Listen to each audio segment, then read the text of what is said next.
Hey, Bob. How are you, Tom? Good. I was just checking. I'm going to be in Bamfield, April the 19th to the 25th. Are you going to be around then?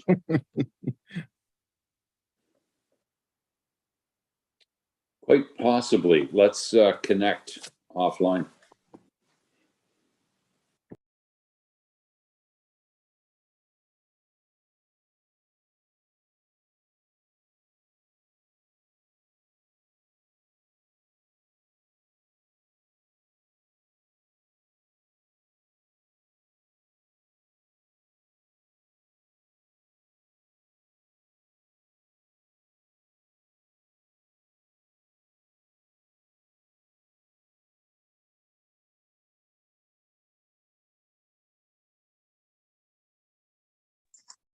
Everybody hear me okay?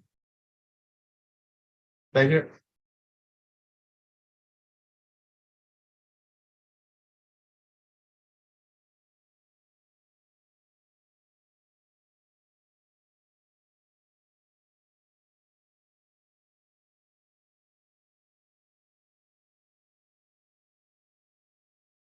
Okay, it's 1:30, so we'll call the meeting to order, and I want to thank everybody for being here on this beautiful sunny day.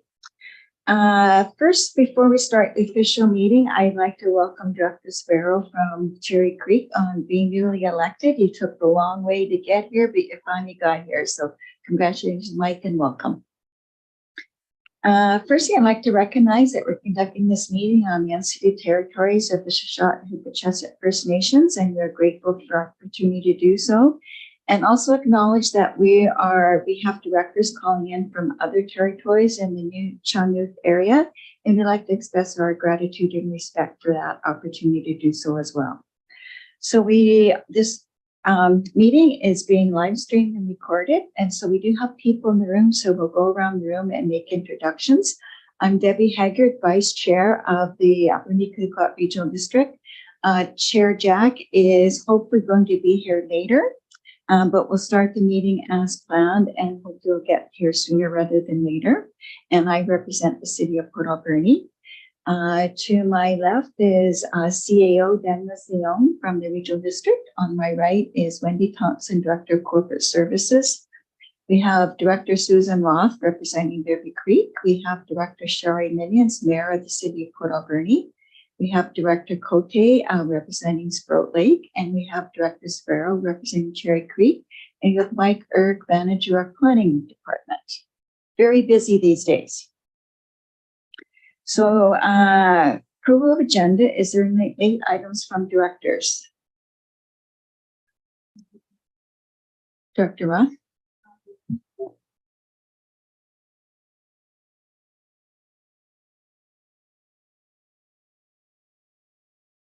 And late items for Director of Corporate Services? Yes, Madam Chair, we have a request for a late delegation under 5C, delegations, Cherish Clement and Levi Doust, regarding agenda item 8E, notice on title 5661 Strict Road. Great, thank you, Wendy. Can we have a motion to approve the agenda as amended? Motion by Director Roth, second by Director Sparrow. All in favor? Any opposed? Motion carried. Next is declarations. Any conflict of interest or gifts exceeding $250 in value as per section 106 of the Community Charter. Dr. Minion. Thank you. I have a conflict of interest on item 9.1C, application for Braden. I don't have a vote on that, but the applicant is a family member, so I'll leave the room regardless. Thank you. Thank you, Director Minions. Adoption of minutes. Committee of the whole meeting, March the 8th, 2023. Could you have a motion that the minutes of the committee of the whole meeting held on March the 8th, 2023 be adopted? Moved by Director Roth. Could you have a seconder? Seconded by Director Minions. All in favor? Any opposed? Motion carried. Board of Directors meeting, March 8th, 2023. A motion that the minutes of the Board of Directors meeting held on March 8th, 2023 be adopted. Any errors or omissions? Could we have a motion to accept the minutes? Motion by Director Roth. Could we get a seconder? Seconded by Director Cote. All in favor? Any opposed? Motion carried. For petitions, delegations, and presentations, first we have Seth Wright, Manager, Government Relations, BC Transit, regarding update on the custom transit system. Mr. Wright, please go ahead. Nice to see you today. Thank you kindly. I'm just going to try and share my presentation and bear with me. Do you see the presentation and not a PowerPoint window, or do you see a PowerPoint window? Yes, we see it. Great. Wonderful. Thanks you so much, Chair and Board, for the opportunity to present to you and provide an update. I worked a little bit with your staff in recent weeks, and we have some things to share. I think mostly good news, but I'd be most happy to provide any answers to any questions you might have about our service and so forth. I'll just dive in. I wanted to walk through a little bit of the BC Transit model for any new board members after the recent election, but I'll keep it pretty quick. I have a bit of a ridership update on how the custom service is working and just how ridership is returning after the pandemic. And I just wanted to highlight some work of my colleague, Victor Copetti, on the Transit Future Service Plan, which I believe the Alberni Valley and Bamfield Committee has already received, but I'll just highlight it for anyone else here at the board table.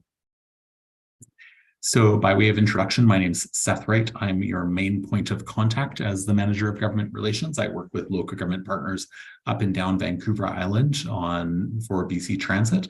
I work with subject matter experts from planning, scheduling, operations, fleet, engineering, procurement, all those other things that BC Transit needs to operate transit systems across the province. We carry out 4 pieces of annual communication, which involve the annual operating agreement, 3-year budgets, which is for your multi-year budgeting process, and a couple other pieces that I won't go into, but can answer any questions if there are any.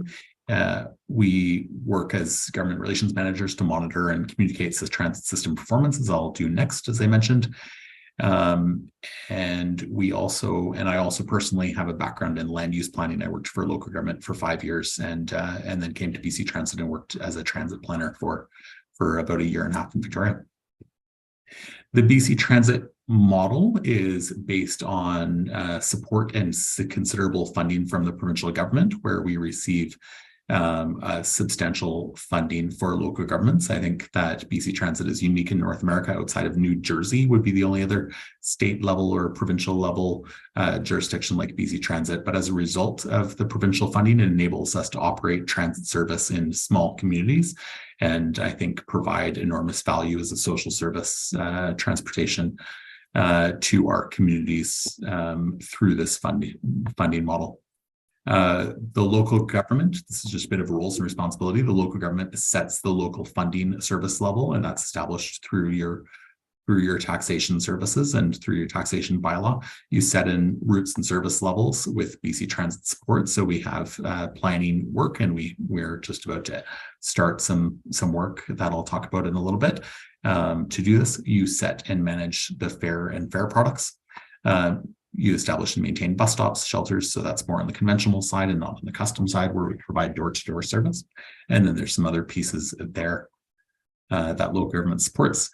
BC Transit, we work with the province to allocate that provincial funding. We plan the transit system and provide that planning expertise to you as local government to prioritize and identify how you want to allocate that service. We facilitate the operation of BC Transit through contract with operating partners. We procure and own the buses across the province, and we provide marketing support.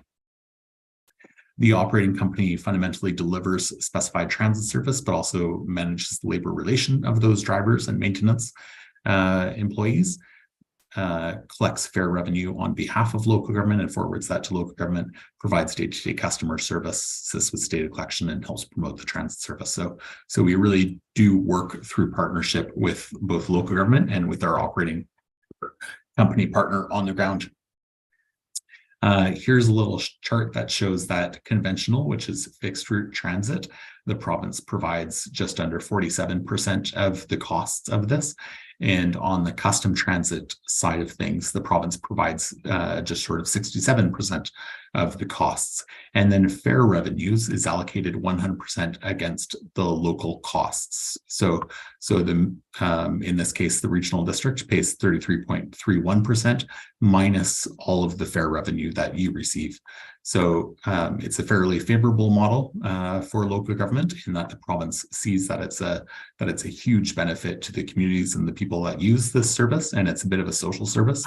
So they pay the lion's share of the costs of the service, but also local government contributes a portion to ensure that that it reflects local community desires. Here I have a chart of what we're seeing in terms of total HandyDART ridership, and I have a full year before the pandemic, 2019, which you can see in the sort of light blue or turquoise line, and we see that we had close to 1,400 rides per month and up to 1,600 rides per month in 2019. Going to 2020, we go in the green and we see that March dropped, but April really plummeted, and we had just over 100 rides in April of 2020.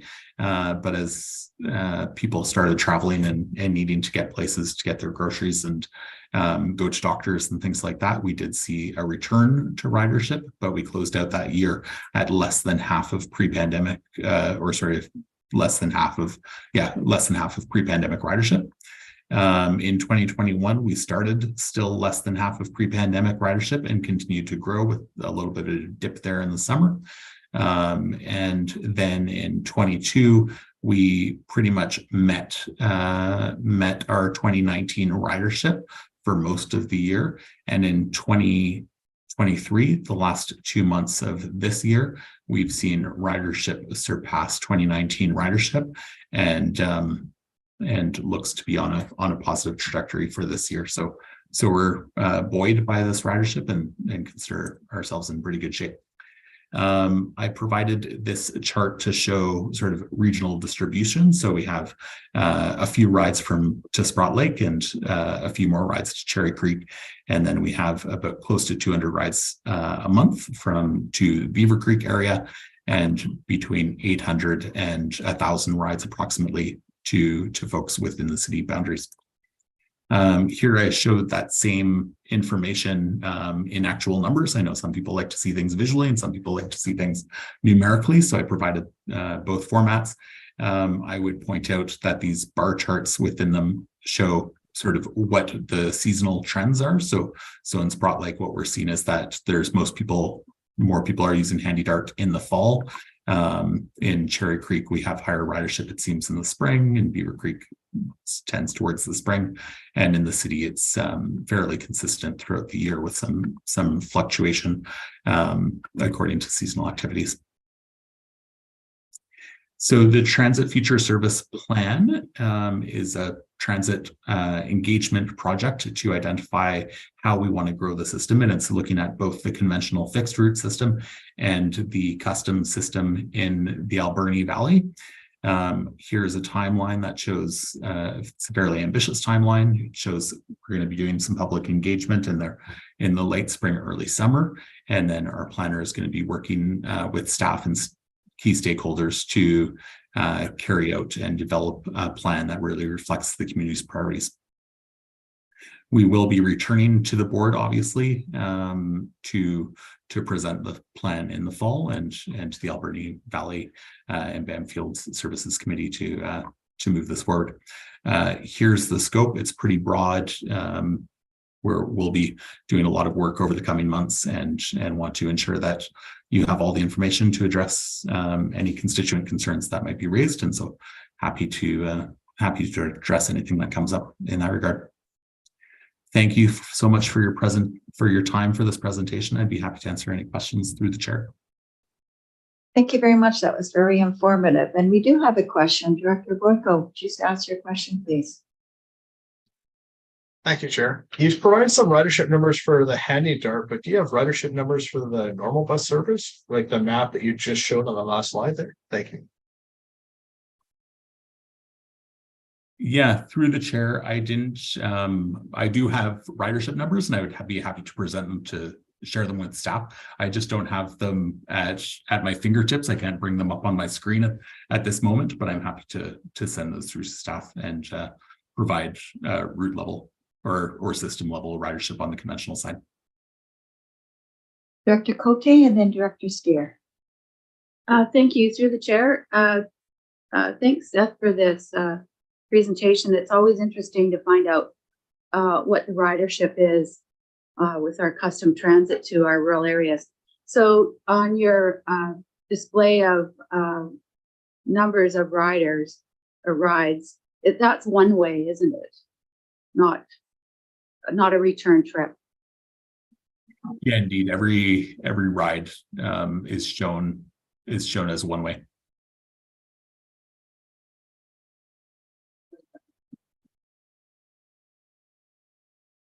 Did you want clarification on that?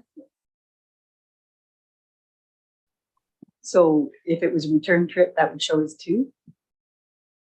Yeah, that's correct. Thank you, Director Steer.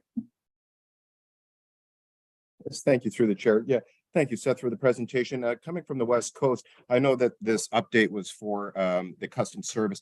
And as you're well aware that for the new service out on the West Coast that has the funding service for the new services were not initiated. And I'm wondering if you would have an update in terms of the conversations that may be having for not this fiscal year, but maybe for next fiscal year, if there would be some conversations that have begun around creating or the service that's there to be able to fund that new service out onto the West Coast. Yeah, thank you again through the chair, and thank you for the question, Director Steer. Really appreciate the opportunity to provide a little bit of commentary on this. I can't provide too much commentary, and I can't certainly promise anything or provide any insight beyond what you probably already suspect, but I'll do my best to provide some insight from the conversations that we've been having. The province is certainly keen and has indicated a strong desire to address connections to First Nations reserves. That's consistently been in our mandate letters to us as a Crown Corporation.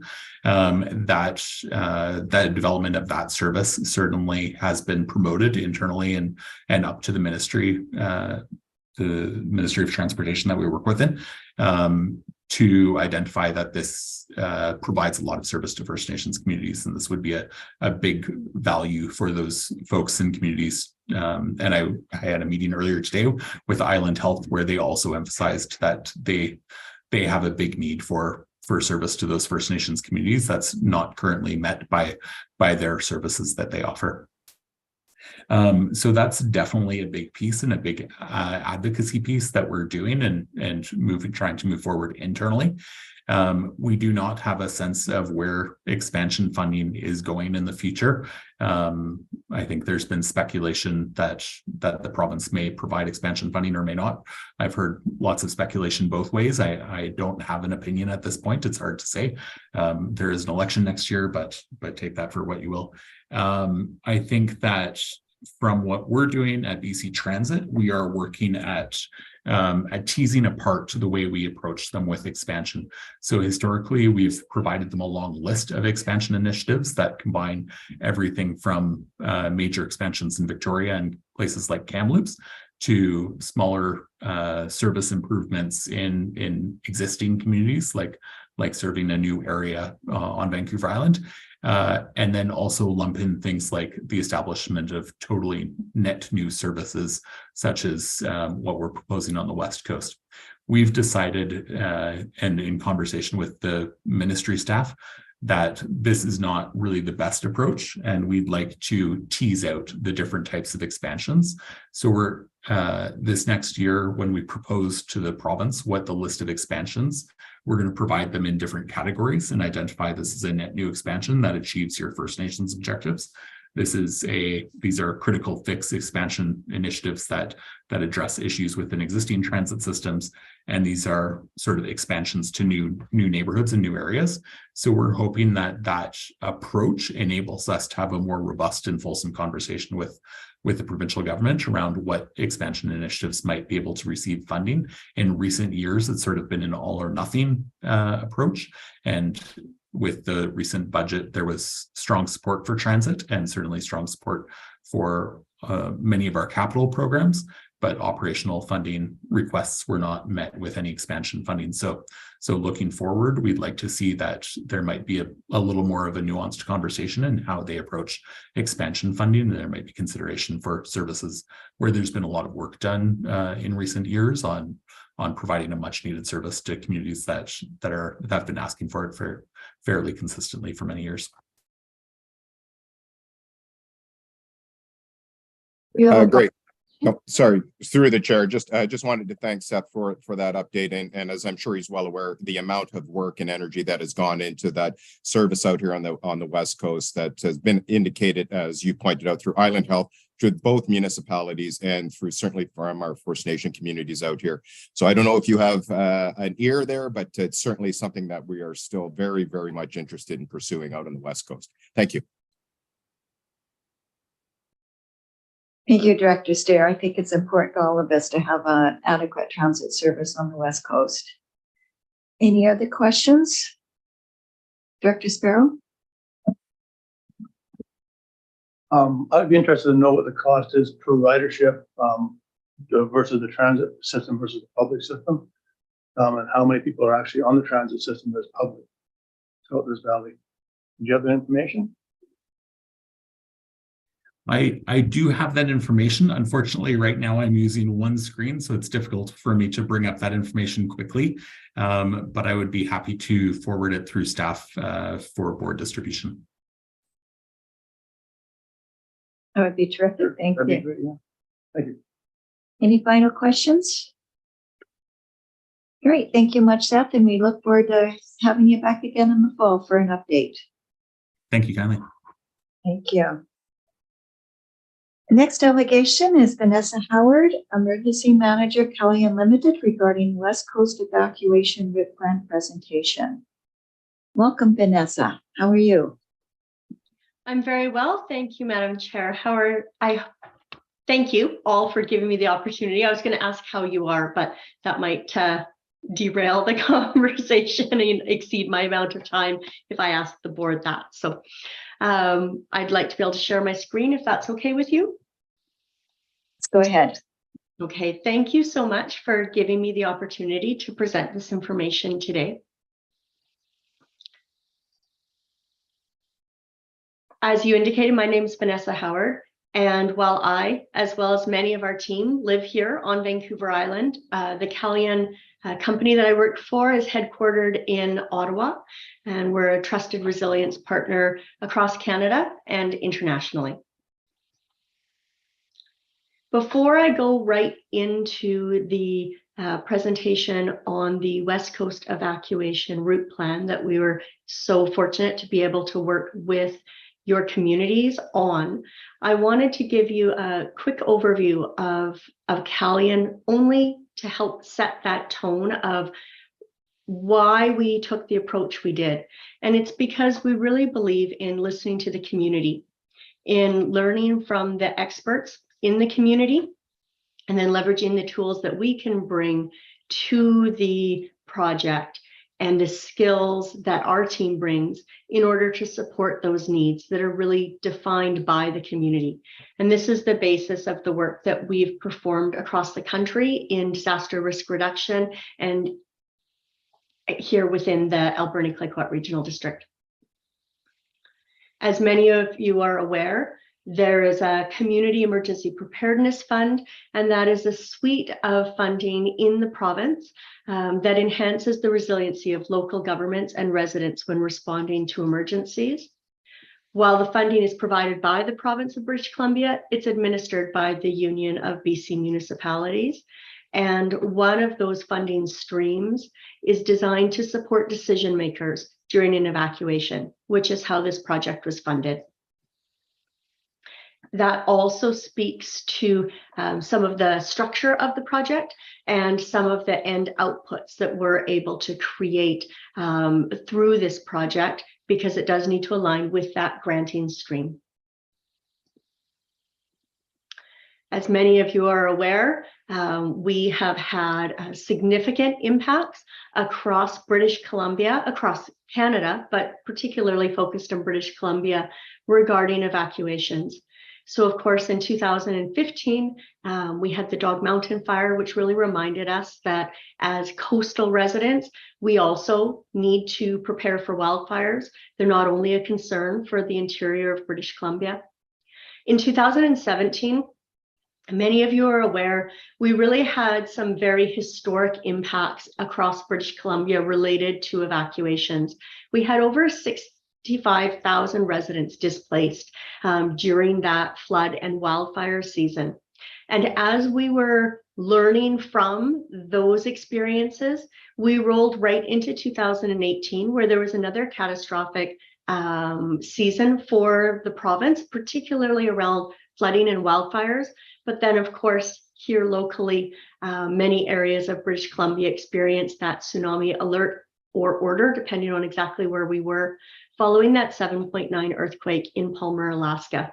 So that series of events really influenced a lot of discussions, planning, training, and research. Some of those lessons contributed to the updated guide created by the province for evacuations.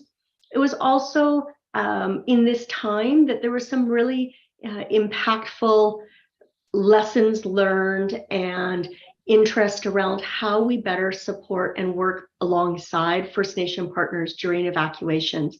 So all of those activities that our province experienced informed our methodology that we applied during this project. So we understand these lessons that we acquired through this time frame have really showed us the importance of being better prepared. Projects like the evacuation guide are designed to help during an emergency and ensure that community decision makers are supported during that emergency and understand their role during evacuation response and recovery activities. So of course, your community has the authority to issue those evacuation alerts and orders. And the tool we've created alongside of the community members and the experts in your community help make sure the message and the coordination best fits your needs. So we used information that was gathered through community engagement, in addition to these lessons that were recorded in a variety of reports, including Dr. Ryan Reynolds' research, What's That Sound?, which was related to how residents responded during a tsunami evacuation on Vancouver Island to build out this plan. Our process began with a literature review and then moved into interviewing and providing ground truthing, or where we actually drove through the communities to better understand in person what some of the challenges and constraints might be, as well as what some of the opportunities might look like. Some public surveys and a lot of discussion with community members. Some of those key stakeholders included fire departments within the District of Ucluelet, BC Ambulance, Mosaic Forest Management, the Canadian Rangers, RCMP, Ground Search and Rescue, Parks Canada, the Canadian Coast Guard, people who support emergency support services, your radio operators, as well as local community members throughout the lifespan of this project. Once we built the plan in draft form, we provided an opportunity to review the plan with our critical stakeholders and exercise the utility of the plan. We took that information we received during that experience back and revised and refined that document to better suit the needs of the community it's designed to serve. So throughout the lifespan of this project, which began in June, we started with understanding how to best engage with community, because every community is distinct in the way they want to be engaged with. Following that, we went into an engagement and data collection activities, analysis, and then the draft development again, that validation exercise, and then the final revision and review for the final products that are before you. Within the plan itself, we look at hazards and the community demographics as are relevant to evacuations because it is focused on evacuations. We look at the roles and the responsibilities of the various local governments and local authorities, as well as the provincial, federal, and private sector related to evacuations. We look at transportation management for the West Coast in particular. Road, marine, and air were all looked at as a collective. Depending on the needs of the community, there may be components of all of those that would be involved. And then, of course, some structural evacuation management best practices to help those decision makers to make good decisions and have the tools at their hands that they need during an evacuation. There's a piece on public communication and the processes that are already in place to communicate with these communities so that decision makers in an emergency operations center know how to best communicate with the community in a time of emergency. And then, of course, some exceptional circumstances that might exist for the region. The guide is designed with an understanding that during an emergency, many people are working outside of their comfort zone. There are people in your communities who are experts in emergency management, but they are not always the only individuals utilizing these plans. So we want to help ensure that wherever possible, there are visual aids and tools to really simplify the use of the plan during times of stress, such as when the users, the emergency operations center staff or volunteers, are facing a community evacuation. So this is one such example of the types of visual aids that are throughout the document.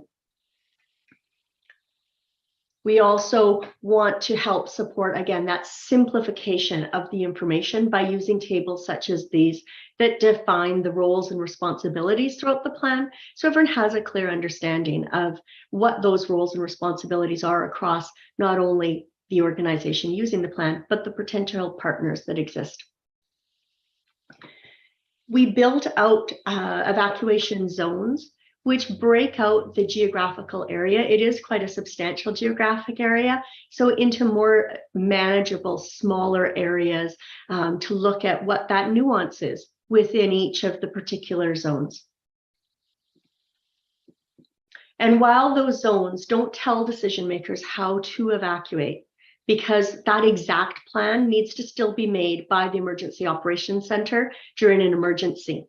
And of course, this is because each hazard is going to influence where is safe, where are the safe routes through your community.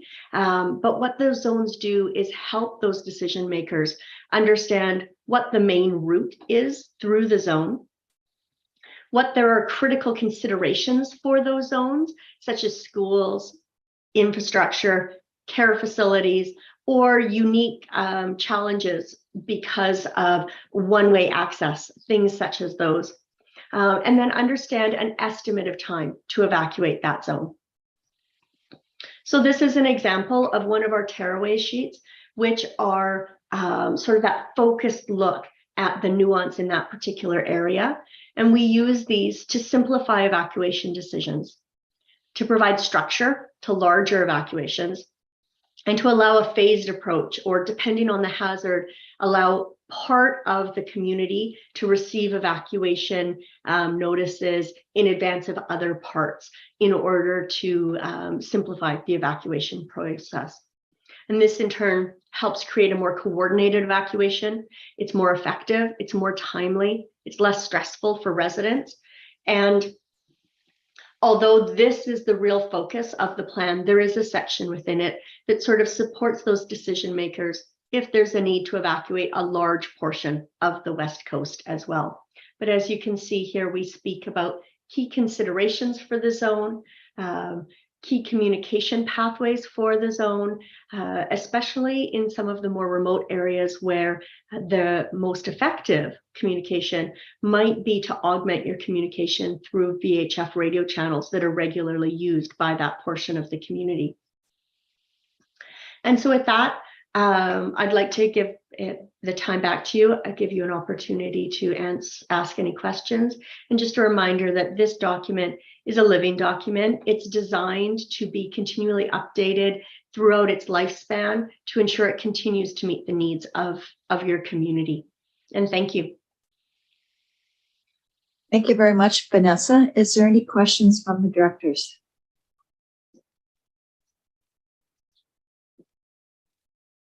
Seeing no questions, we'll say, oh, sorry, Director Cote.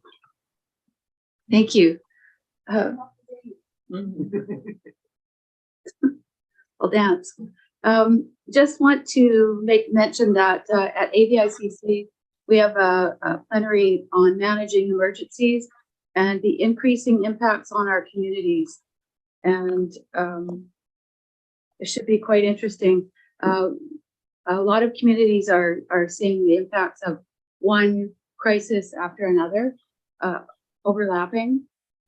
So that could happen to us, and really important that we get knowledge on how to deal with these and what the impacts are on other communities that are dealing with this, and how it will affect our bottom line. A lot of the costs are being burdened on local government, so not sure if this covers any of that, but and the importance of emergency routes throughout the West Coast, not particularly Banfield, but Tofino, Long Beach, and Ucluelet, and First Nations. They need to evacuate to the city of Port Alberni, and there's a fire along the highway. The Kurt's Crib at the end of Sprout Lake may be decommissioned in the future, and that would be one of the escape routes. So I just want to bring that to the forefront once again. Thank you. Thank you, Director Cote. Do you have any response to that? I'm not sure I fully appreciate, I think there's a really important statement in there. I'm not sure if there's a direct question related to the plan. However, certainly related to the plan, we look at access roads that are in existence at the time. We do also look at access roads that may exist through industrial or private lands, and put language in to help support emergency operations center decision makers around how they would gain that access and what kinds of authorities they have under things such as the Emergency Program Act in order to enable that in a formal way. And then also looking at alternatives such as marine access where appropriate as well. And those visuals, I recognize I only showed you two, but those visuals attached to the utilization of the document are really designed to support this idea that as we're seeing cascading events, or we're seeing additional burdens on the people who are operating in Emergency Operations Center, to simplify the utilization of the document by someone who might not have that expertise, because we're facing event after event after event. So we need to deepen our experience level in our responders. And sometimes someone less familiar with emergency management, such as, you have a fabulous staff who understands emergency management, but if they're unavailable and there's still an additional impact, someone who doesn't have their experience can still find value in this document. I don't know if that answered the question appropriately, though. Thank you. Did that answer your concern? Thank you. Director Sparrow, did you have your hand up? Okay, Director Boyko. Thank you, Chair. I just have a quick question. Will these plans be made available to the public as well, or just for emergency responders? Thank you. I see Heather's just come on. We write the plan from the perspective of supporting staff and community decision makers. That's the lens. It's less of an emergency preparedness document that would be developed slightly differently, but I'll defer to Heather as far as the release. Yeah, the Alberni Valley Emergency Plan is posted on our website, and if the board adopts the West Coast Emergency or Evacuation Plan, it'll be posted on our website as well. And like Vanessa said, it's not really a public document that the public is going to get a lot of value from. It's more intended for internal emergency operations center staff, but it's a public document, and we share it if the public is interested in looking at it. Thank you very much. Thank you. Any final questions? Seeing none, thank you so much for the presentation. We appreciate the time you put into it. Thank you. Our next delegation is Levi Doust and Charis Clement regarding agenda item 8E, notice of on title 5661 Strick Road, Port Alberni. So if you'd like to come up to the podium, and just a reminder that you do have about 10 minutes, and then we'll have, if anyone has questions for you, they'll ask questions at the end. Thank you. Hey, yeah, so they want to put a notice on title for our house. Back last year around this time, we started working on permits to build a shop, and we did all the paperwork in regards to the shop. Site plan showed it was already there, all the proper measurements, etc.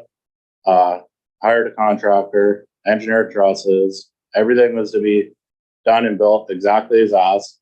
The regional district granted us with the permit and said, yep, go ahead and build the shop.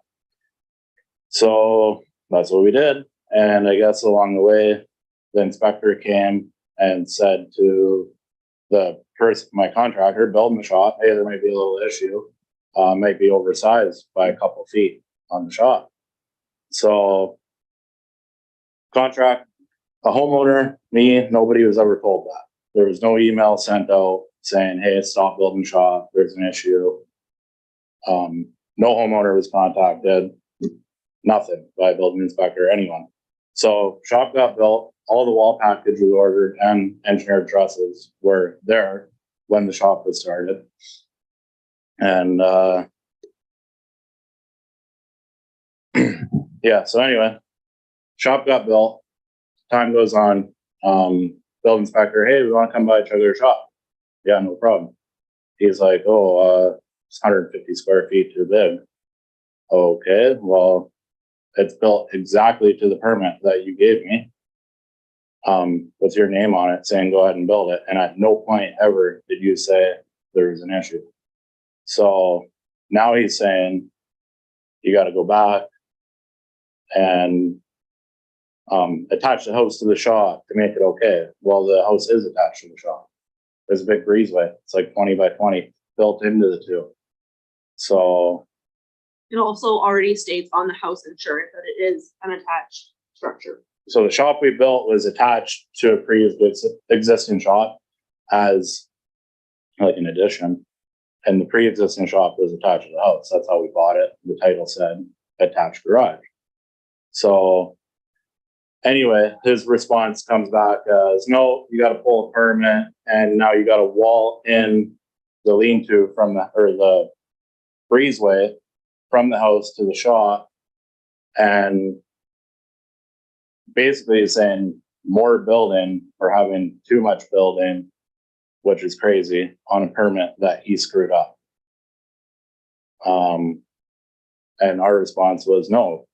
We don't have an endless supply of money. We're not going to pull more permits and spend more money building more building for what you're telling us is too much building. Like, the permits are there, everything's there. And now, since that was our response, they want to put a notice on title that there's issues, rather than perhaps give us a variance or acknowledge the fact that they screwed up and work with us in a way that's not going to cost us thousands of dollars. That's pretty much all I got for you. Thank you. Wendy, I wonder if it'd be more appropriate to have questions when it comes up on our agenda, or have questions now? I think questions now are good. Do any of the directors have questions for the delegation? Director Roth and then Director Spur. Hi. I came and visited your property and I didn't see any problems either. But I did note, there was problems with one of the neighbors complaining. And, you know, it's more than just about the building or any possible problems with the building code. Is that true? Is that right? Is there other problems around there too that may be making this a bigger problem? Yeah, absolutely. There's a lot more to the story than entails. I was just trying to stick to the topic, but there has been bylaw issues, and the bylaw came and she brought the building inspector. That's how this all came about. I have a sour neighbor towards me. Not going to get into that, but that's how this came about. And then bylaw couldn't find any real issues, and then the building inspector found these issues, and it just seems like they don't want to work with me because I know there's like, it's not what you know, it's who you know in the case of the neighbor. And so anyway, nobody seems to want to work with us. They just want to make our life hell. And yeah, I don't know. They should have just offered a variance. They screwed up the permit. It's on the paperwork. And there was never a signed document saying they'll build a shop. Go ahead, Director Roth. Can you show us the paperwork? I know I've seen it and I know. Yeah, I could pass it around too. Like it's all in here, the cost of the building, what I paid for the permit, Brett's name on there, it being signed. It's kind of big enough for everybody to see. But this is the existing shop with the covered deck circled in between the two. And then all the measurements of the property was in that. I supplied that. And the size of the new shop, like all plain as day, right? Across the layout. How he wanted the groundwork done, which is signed off. Yeah, he added a couple notes to it and then signed that too. Basically, I don't know what to say. Like ACRD screwed up and now they're trying to make me self-report and spend more money and I'm not going to do it. So. Okay, thank you. Haggard, sorry, just a point of order. It feels like it might be more productive because we're hearing from the proponent and we haven't heard the staff report. Understanding that we want to have the opportunity for directors to ask questions of the property owner if they feel it's necessary. But I wonder if it might be more appropriate to hold until now that we've heard this delegation, hold until we get to that portion of the agenda, hear the staff report, and have directors be able to ask more informed question probably. And then as if the proponents are willing to stick around, be able to ask them questions at that point as well. It just feels like we're in an imbalance right now because we're only hearing one side. So just a suggestion. Your recommendation, Wendy? Should we wait until we do have the staff report? Yes, yeah, that would be fine. That was the board's wish. Thank you. Is the board fine with that? Director Booker, you're waving your hand. Are you okay to wait till we hear the staff report for further questions? I'm okay to wait to hear the staff report, but it was in the agenda on this meeting. And I don't know, I went through it the last couple nights and read the whole thing, so I'm ready to comment on it. But if the board is not as prepared and they want to hear the staff say it as well again, then whatever the board wants to do. Thank you. I'm fine waiting. And Director Cote and Director Sparrow, you had your hands up as well. Are you fine waiting? So when you got that original permit, you've done nothing outside that permit. You followed to the T kind of idea. You didn't, right? Because they give you original building permit for a certain size building, right? When you built that building, it's not bigger than that permit angle. Anyway. The permit was for 24 by 40 shop, and that's exactly what it was. It's not outside of that. Yes, I built a little boat storage off the side. It has no foundation, no put in. It's just like a little post and beam thing. But that has nothing to do with this. The issue is about it's 24 by 40, and he's saying it's 150 square feet to bid now, but signed for it to be 24 by 40. So the issue, yeah.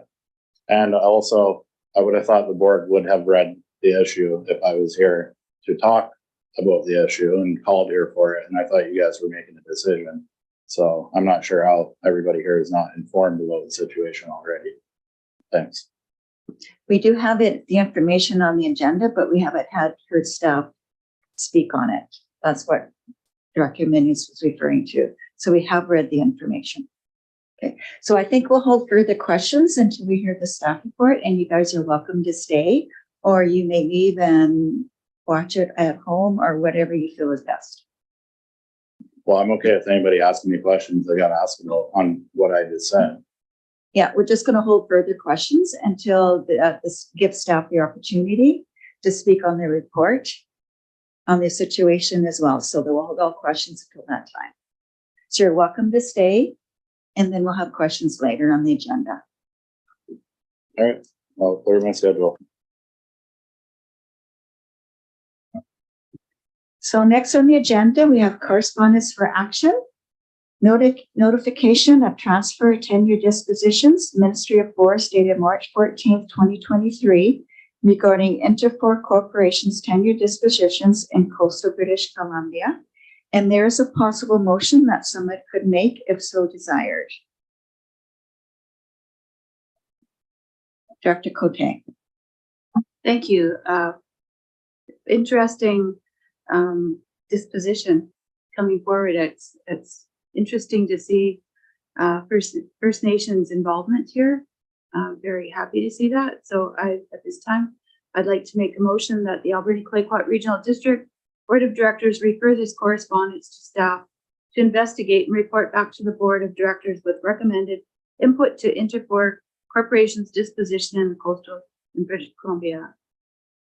Moved by Director Cote. Do we have a seconder? Second by Director Sparrow. Dr. Siga, did you have a question or comment? Sorry, no. I was just wondering if we can get somebody from either the Ministry of Forests or Mosaic to speak to what the process is for the approvals of tree farm license and particular tree farm license purchases. Because I do have some concerns about that. Yeah, this isn't Mosaic, it's Interfor. Did you mean? Yeah, like if a representative like Ministry of Forests, Interfor, like if somebody can speak to the board about the process of TFL and the approval process. Is that possible, CEO? We can look into doing sort of like, if I'm understanding correctly, just doing a bit of an educational delegation on the process around that. Would that make sense? Through the chair, that would be great. Thank you. Any further questions or comments on the motion on the floor? All in favor of the motion? Any opposed? Motion carried. Thank you. Correspondence for information. We have Union of BC Columbia Municipalities, letters from the Community Building Fund Management Committee regarding Harold Bishop Fire Hall long-term community planning for Ontario areas, wastewater replacement and expansion for Long Beach Airport, a letter from Backcountry Horsemen of BC regarding fireworks in the rural areas of Port Alberni, and a letter from Growing Communities Fund. Does anybody want to comment on anything in correspondence? Dr. Beckett. Thank you, Madam Chair. Bear with me as I'm trying to sort out my iPhone on top of my laptop, which is slowly losing its battery. I wanted to bring out item B, Backcountry Horsemen of BC, regarding the fireworks. I really feel for these folks, whether it's pets or whether it's livestock, being a dog owner and having fireworks in my backyard on a regular basis, not on Halloween, any time of the year. It is very difficult for the animals and for the owners. So I don't want that to be dismissed. I think that's a really important matter. And I appreciate that letter coming forward. Thank you. Thank you. I'm just warning though, if there was more stringent regulations, if people would abide by them, that's my only concern. Does staff want to comment on this letter or what we can do? Well, I do believe it's more of a bylaw issue, and so we would have to revisit the regulations that we have in place and have discussions regarding whether or not we want to increase those regulations, and then of course comes the enforcement side. So it is it does spiral to more government when there's a bit of a theme of people asking for less government. We can certainly take it back and have an internal discussion to see if there's something outside of that we could consider. But the knee-jerk reaction is more regulation, which isn't always what people actually want. Is that okay with you, Director Beckett, if staff just looks at the existing bylaws and see if there's anything further they can do for enforcement? It is, and I recognize, and Daniel's absolutely right. It's not a simple solution, and you know, the having worked in emergency services for many years and having dealt with it, including dealing with the manufacturers and distributors, it is a difficult situation. But we'd have to look at the sales of fireworks as well. So I'm happy with that. I'm just saying I really do believe it is a significant and it's an issue that is not only about livestock and pets. It also relates to wildland fire, intersafety. It's just there's a whole number of elements that concern me about this. But I've said enough. I appreciate staff getting back to us on this. Thank you, Director Beckett. Director Boyko? Yes, thank you, Chair. Fireworks are an issue, but at the same time, the person that had the letter, it only happens a couple times a year in some places. But where we are out in Beaver Creek, Beaufort, we got a rifle range. People are shooting from dawn to dusk every day, all days of the week. And from mid-September to December 10th, we're basically deer season is open. And from my house, I can walk up the hill and basically hunting's open and you're legally allowed to hunt for those 3 months. So shutting things down just because of noise and adding more government regulations, there's a lot of other things in the background besides just fireworks. And if you're going to let off fireworks, let your neighbors know. We do have scared dogs and things like that. And in our neighborhood, so good neighbor policy always works better than writing letters. Thanks. Any final comments, Director Cote? Thank you. We did have a bird cannon at Sprout Lake that we dealt with for a number of years with noise complaints. It can be an issue. There's fireworks. There was fireworks up for my neighbors just a few days ago. So wasn't that disturbing, but maybe if it was right next door and it was quite constant and I had an animal that was frightened, I'd have a different opinion. But there's, you know, there is times I think that fireworks should be permitted if you're going to have them. And in the summertime, it's a big threat for fire hazard. So permitting, I think, is one answer. I do have another item on correspondence I'd like to. Director. Okay, thank you. So item A, it's disappointing that we didn't get any of the strategic priorities fund. And I see that like Harold Bishop Fire Hall was one of those applications. I'm wondering if we have any other applications for granting for that in the cooker. Thanks. Leo. Or Terry? Sure, thank you. We do not have that project in on any other grant applications at this time. Agreed, it was disappointing not to get any of our strategic priority funds, but we did get the 6 million last round for the organics diversion. So I would say not overly surprising as much as it's disappointing. The fire halls are not eligible for many grant programs. So we will continue to look for that one as well as the other fire halls. But at this time, it is not in another intake. Thank you, Terry. Director Beckett. Thank you. I'd like to make the motion that, I'm so sorry, I'm struggling with this, to accept the, I can't find it, to accept the correspondence. Where is that? The board, yeah, sorry, that the board of directors receives items A through C for information. Seconded by Director Roth.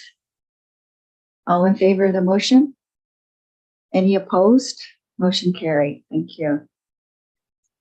Next is request for decisions and bylaws. First on the agenda is the 2023 election, official by-election results, electoral area F, Cherry Creek. Wendy Thompson.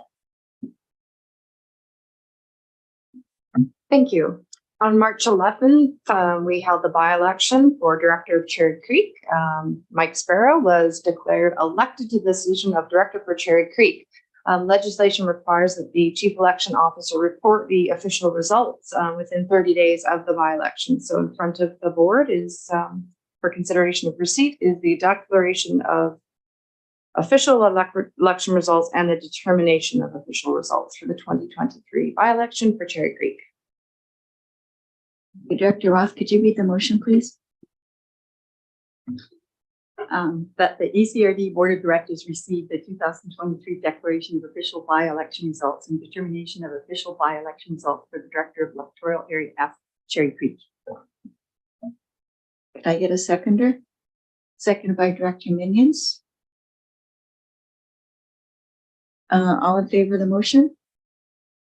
Any opposed? Motion carried. Hey, you're really official now, Mike. You're here.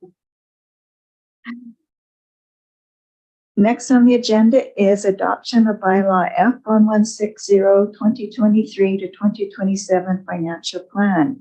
Terry. Thank you.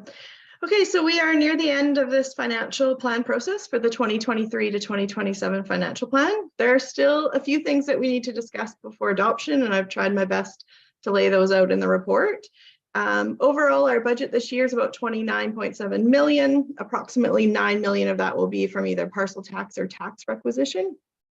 The financial plan also includes $13.5 million worth of capital projects during the year. And of that, about 67% of that will be grant funded if the grants come through as we would like. Obviously, the recent Strategic Priority Fund announcement has us back to the drawing board on a couple projects. So there's kind of 4 things that I know that we need to address before we adopt. Those include some double dipping issues regarding grant nades for Tofino and Ucluelet. The Bread of Life grant nade that's been deferred to this meeting. There's a motion that came out of in-camera at the last board meeting regarding a slight change in the resources and the amounts there. And then a discussion regarding the Growing Communities Fund. So I think it might be easiest if we just kind of walk through them slowly. And then if we decide the board is comfortable, then we can adopt this bylaw today. If not, we would need to set a new meeting for prior to March 31st to adopt. Staff would recommend the next Wednesday, March 29th at 1:30 if the board would like more time to consider. But I guess we'll get there as we go through. So I just thought we'd start with the double dipping. So with our grant aid policy, it says that organizations cannot double dip, meaning they can't apply directly to the municipalities and then apply to the regional district. This clause is causing a little bit of problems or confusion and will definitely be looked at if we get a chance to look at our grant and aid policy this year, just because these organizations are tending to apply for different projects to different organizations.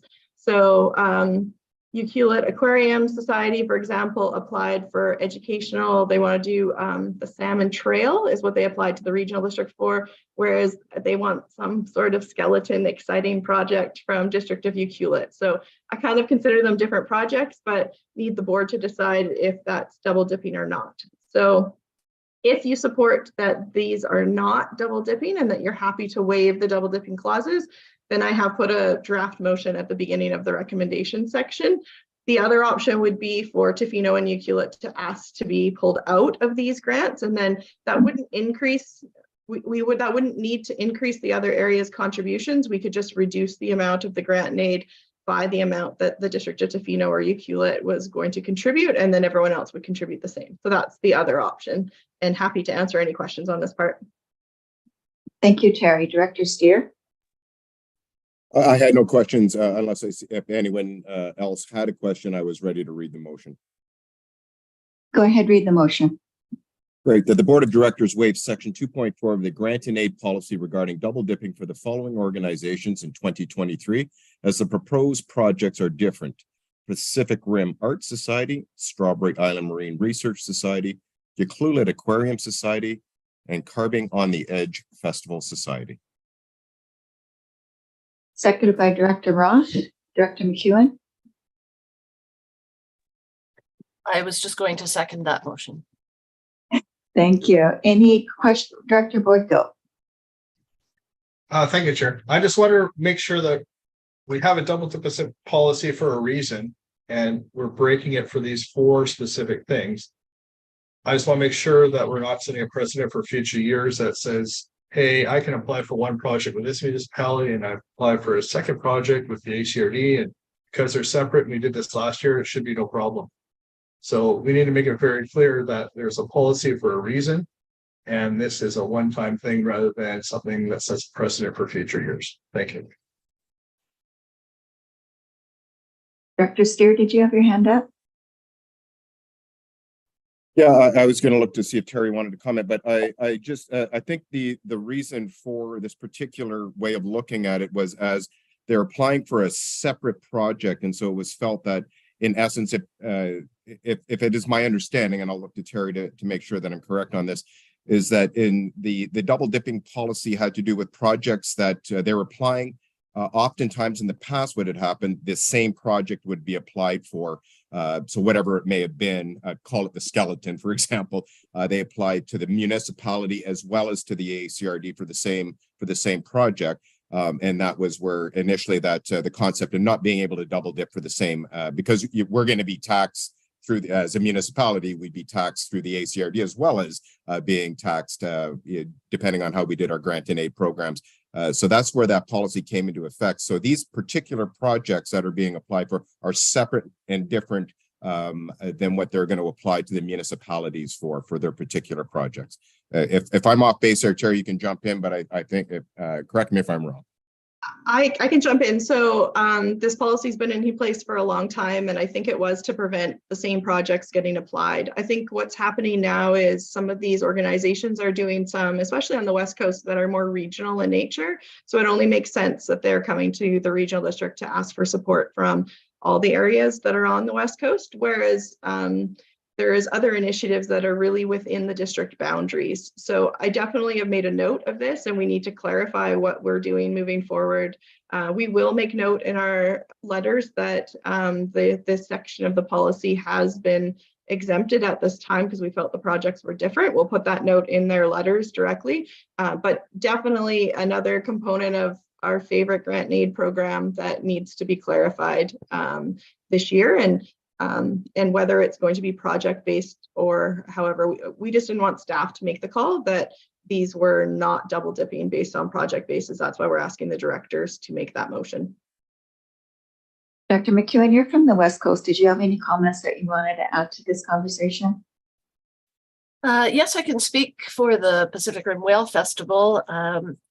They looked into the policy the ACRD has in place and specifically did not apply to the ACRD for grant and aid because it is simply a festival. It's not a number of projects that they put on throughout the year. So for that case, I think it was appropriate for them just to apply to the District of Ucluelet.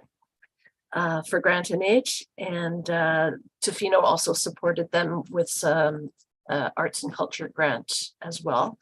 But as you noted, these four are doing specific projects that are different, and I agree that they should be able to apply to their own municipality as well as the ACRD if it is a regional project. Thank you, Director McEwen. Any final comments before we vote on the motion? All in favor? Any opposed? Motion carried. Okay, Terry, I'm a little bit confused. Are we giving second reading before we look at the next A and B, or? So what happens is we need to move and second reading to get second reading on the table.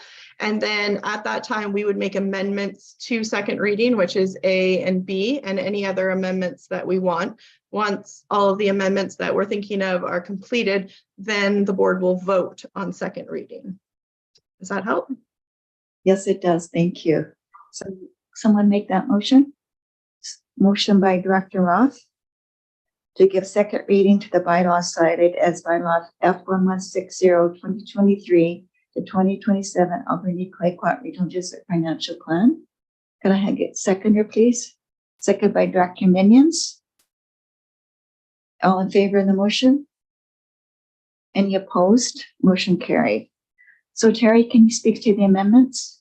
Absolutely. So the first amendment is related to the motion that came out of the in-camera session at the last board meeting, and we changed some start dates of some of the proposed resources that are getting added this year. So that change will reduce the tax requisition in general government by $57,791, and again will reduce the labor and benefits in that same general government service. Happy to answer any questions. Any questions for Terry?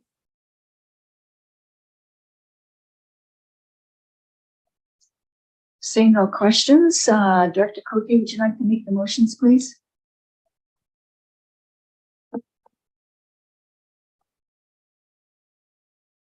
Which page?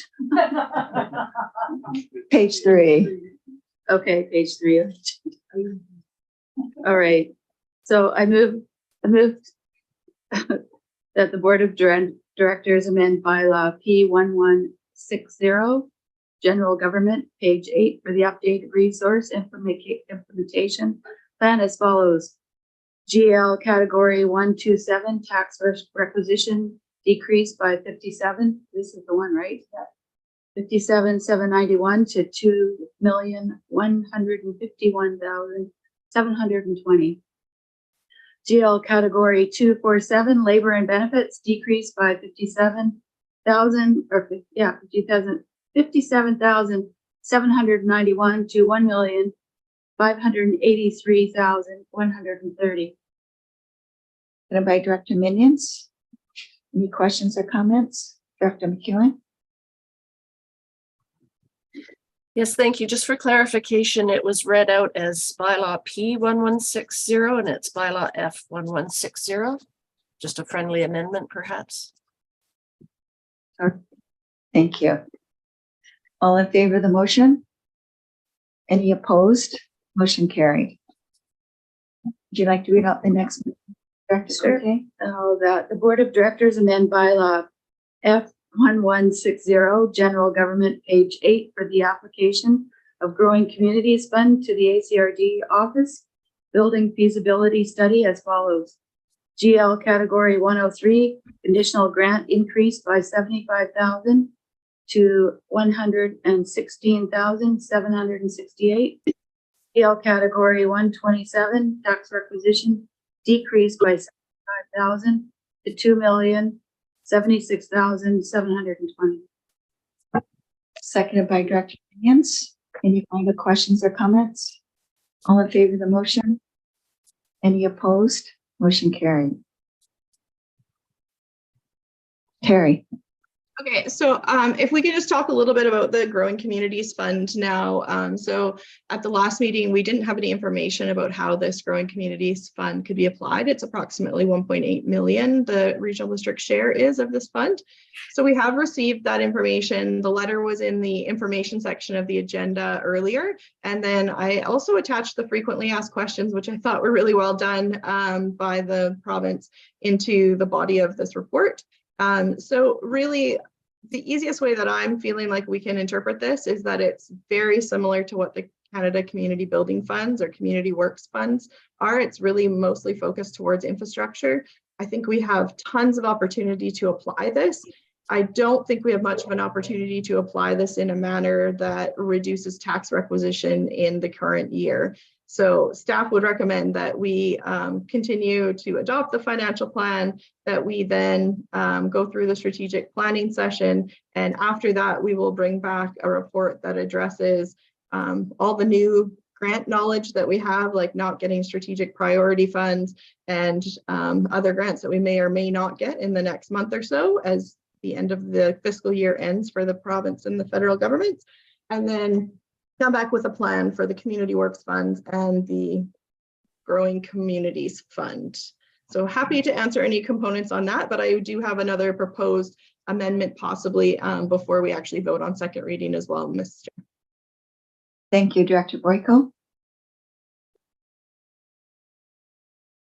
Thank you, Chair. I want to thank Terry for getting that clarification together for us, because what we had heard in the media that we could just drop taxes all over the place, apparently that's not the case. Is there, I know you talked about an amendment that we could use this money to decrease taxes this year slightly, but since this is going towards, potentially towards investments in infrastructure, we need to figure out some way in the next meetings to make it equitable for everybody, as opposed to say this area gets a new sewage system and the money disappears. So those conversations need to be scheduled, but thank you. Thanks for your hard work, Terry. Harry. Yeah, if I can just add to that, I do really think that it is going to be an important component of the discussion for sure. And I think that we need to look at, especially the Community Works Fund and the Growing Communities Fund collectively. We have some timelines on the Community Works Fund of when they want some money spent. So it might end up being that a certain area gets more of a benefit out of the Community Works Fund because we want that project done ASAP and it's more shovel ready, whereas they might, a different community may get more of a benefit from the Growing Communities Fund. So definitely need to look at the equitability, but we are planning as staff to kind of bring it back a little bit more overarching and looking at those two grants kind of together, just because they do kind of have the same parameters to them. And so some of those projects are just a lot more shovel ready, and the timeline on this is about 5 years that we can spend it. So if something's going to take a little bit longer for us to get to, then it's probably more of a match for the Growing Communities Fund, whereas the Community Works Fund, they're really trying to encourage us to spend as soon as possible. So yes, we will definitely consider that. Thank you, Director Cote. Thank you. That's basically what I was going to ask about, was if we could combine different grants and take a look at where priorities could be taken into consideration. Things like the Harold Bishop Fire Hall, which can't necessarily use these funds, but could use the other grants, which we have done some adjustments with different grants that we've received. The COVID transit grant that we used for the Lakeshore Trail, that was Community Works funds in the past. So making those changes, I think, is a really good and wise planning for our future for the regional district. Will this 1.8 million be identified within the budget going forward? Thanks. Terry? So at this time, we won't put it in the financial plan for adoption for next week. I just don't think it's realistic for us to come up with a solid plan that can consider equity and all the possible services and areas that we can send this on. So what we're recommending is, because it won't impact taxation, we can do an amendment to the financial plan once we figure out a solid plan moving forward. So I would like to say that would probably be late May, early June, following that strategic priorities funding or strategic priorities discussion. However, it'll kind of depend on how much the strategic priorities change once this board reviews it, and kind of how long that takes staff to kind of pivot and decide what's next. Director Cote? Thank you. Can you say why we're not putting it into the budget this year, like as a reserve or something, rather than just leaving it out? Why? Yeah, for sure. So I have to put it into a service if we're going to put it in. So it's hard to determine what service this money is going to flow through until we determine what projects it's going to support. So we don't have an obligation to put it into the financial plan before we adopt it. We do have an obligation to identify our plan for it by the end of 2023 and provide that to the ministry. They haven't really clarified how we're providing that, but an amendment to the financial plan at some point this year to include those funds and what services that funding is going to run through and infrastructure it's going to support would be a great way of us showing that. So that would be staff's plan. Thank you. Terry, did you say you had another possible amendment? Yeah, so the last one that I know of, unless directors have something else, is the Bread of Life grant and aid. So if we're wanting to provide a grant and aid to the Bread of Life this year, then we would need to do that now as part of second reading. So they have requested $10,000.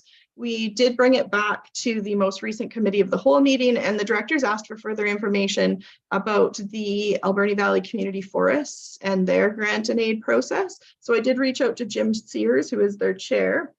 He informed me that they provide about $10,000 a year in grant and aids. However, they have not set a timeline or an intake yet for their process this year. And he didn't give any indication whether this Bread of Life application would be desirable for them or not. So if the board would like to support this grant and aid, then I have put a proposed motion that's in the body of the report on page 48. So we would need to know the amount, and we would need to know what the areas are that are participating. If we are looking to deny this application, that doesn't need to be done during the reading. Actually, it shouldn't be done during this reading. We'll do it after we finish with the financial plan. Thank you, Terry. Any questions, Director Cote? Thank you. At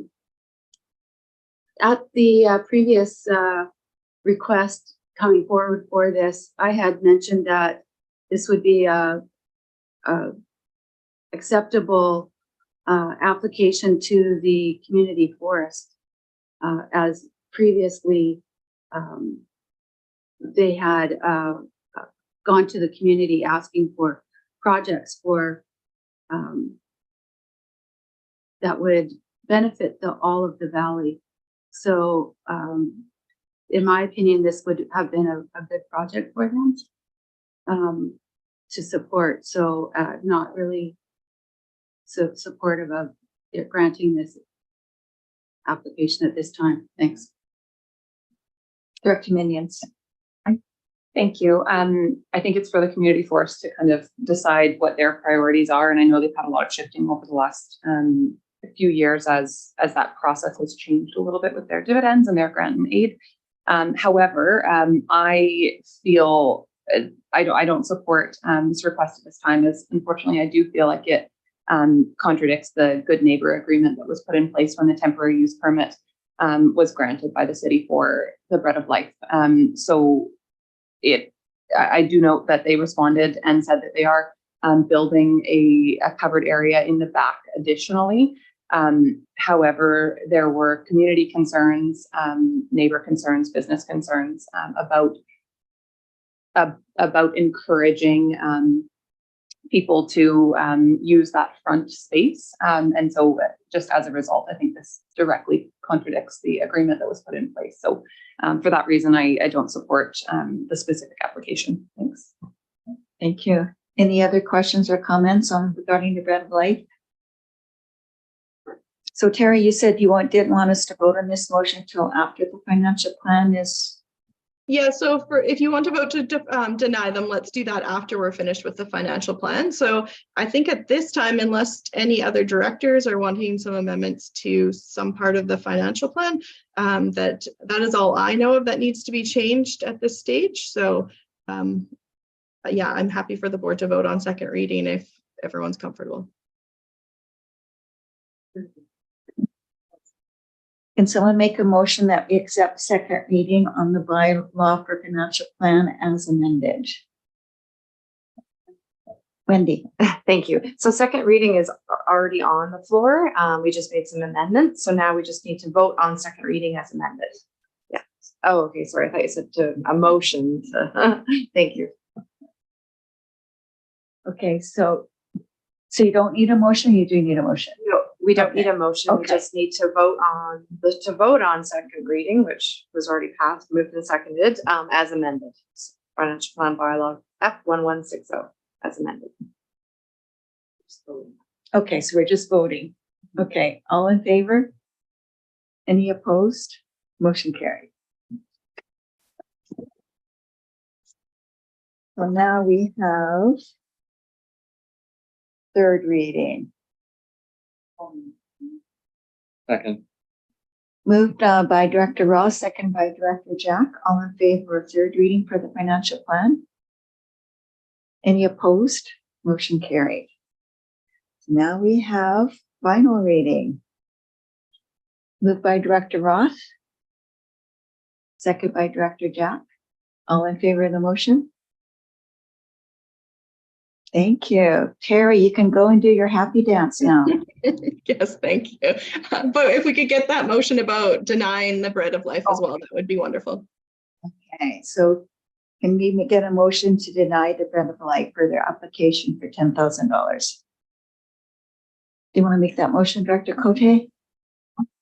I'll make that motion. Could I get a seconder? Second by Director Jack. All in favor of the motion? Any opposed? Motion carried. So Director Jack is back in the house. So we're going to take a 2-minute break so he can reclaim his chair. Thank you.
Okay, welcome back, everyone. Thank you for your patience. I was indisposed in regards to who its legislative sitting was today in Anakla. So in pleasant drive back actually ended up taking a bit longer than I expected. So did the session. So thank you for waiting. Thank you to our vice chair for sharing. All right, that brings us to item C on the agenda, which is a notice on title. I'm wondering if Mr. Erb could take us through that, please. Yes, thank you, Mr. Chair. So we have 3 notice on titles on the agenda today, so I'll run through all three of them separately. So the first one is for a lot K on Chia Island in the Banfield. Sorry, I'm ahead of myself here. The first one is for 1147 Front Street at Salmon Beach. There is a building structure that were placed on the property without a building permit. And this building structure is located within a development permit area and within the zoning setback.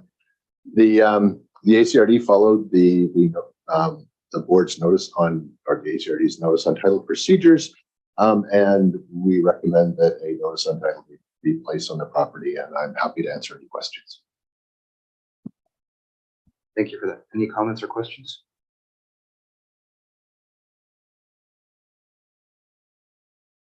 Not seeing any. I might call on Director Siga if you're there.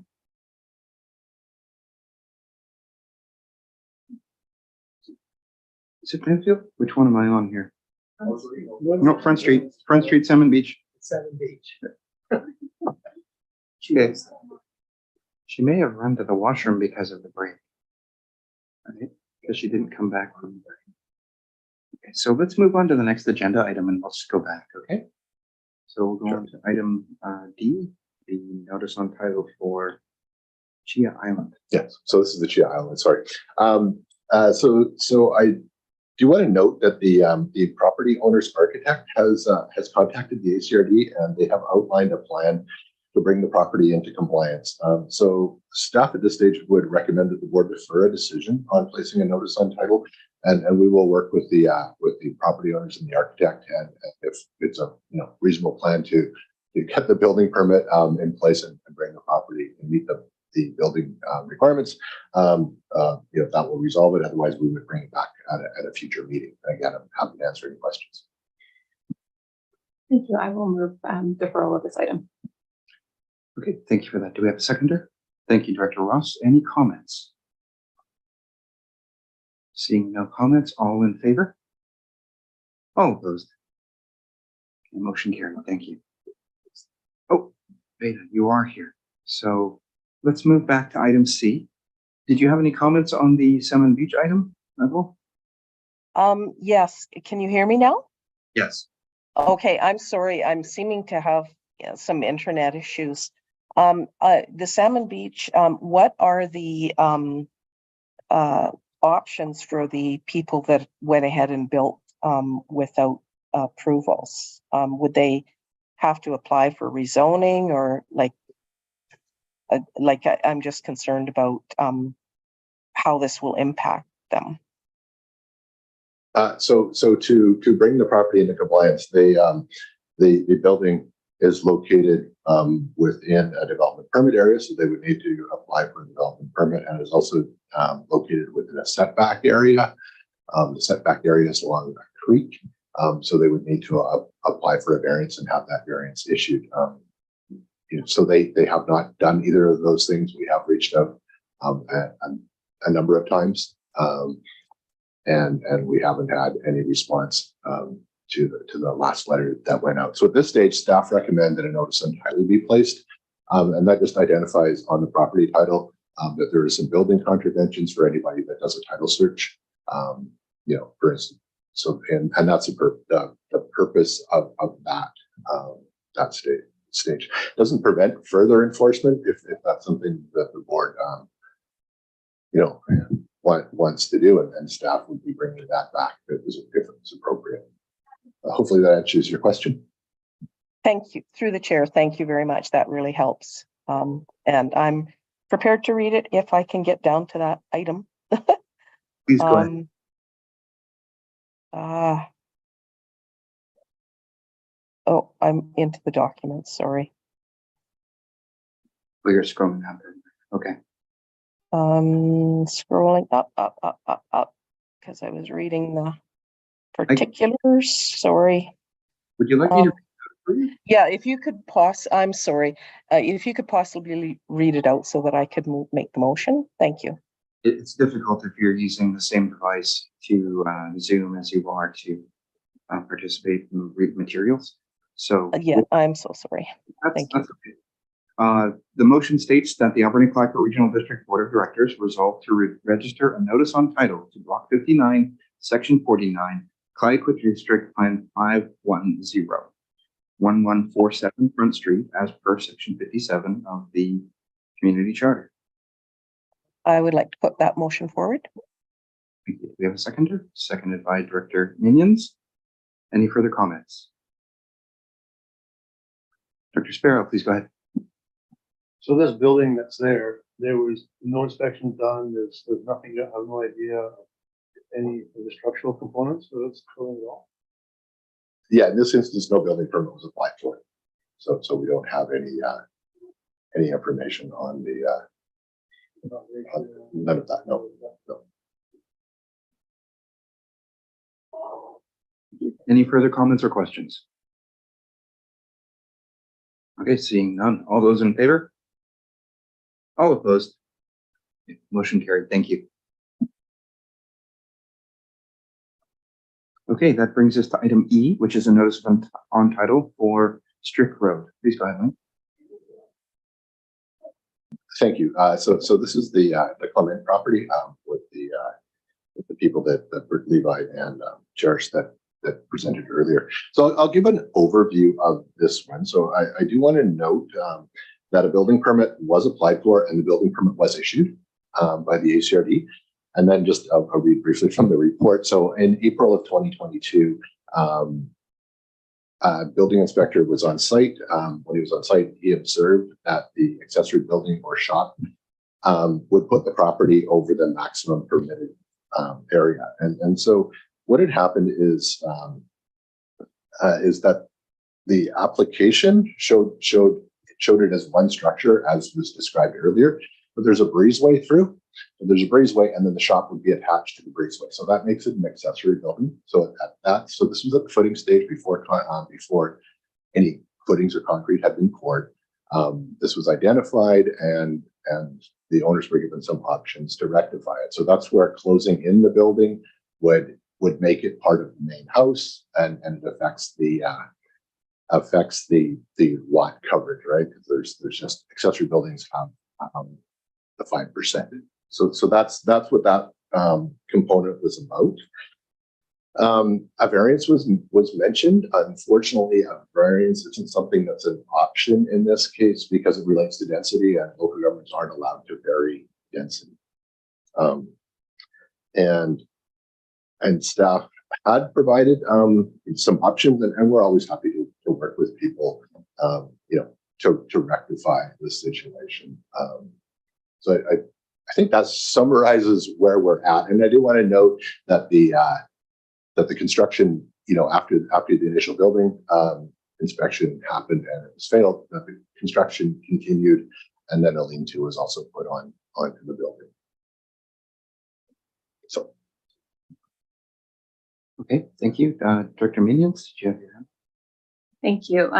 Thanks for that clarification. And I guess based on my understanding from the report, what I was uncertain about was really the communication that was mentioned, or lack of understanding that was mentioned by the homeowners. So I guess a little bit of clarification on what a normal process would be when you have that inspection and a building doesn't pass. Is that communicated to the homeowners or the contractor in writing?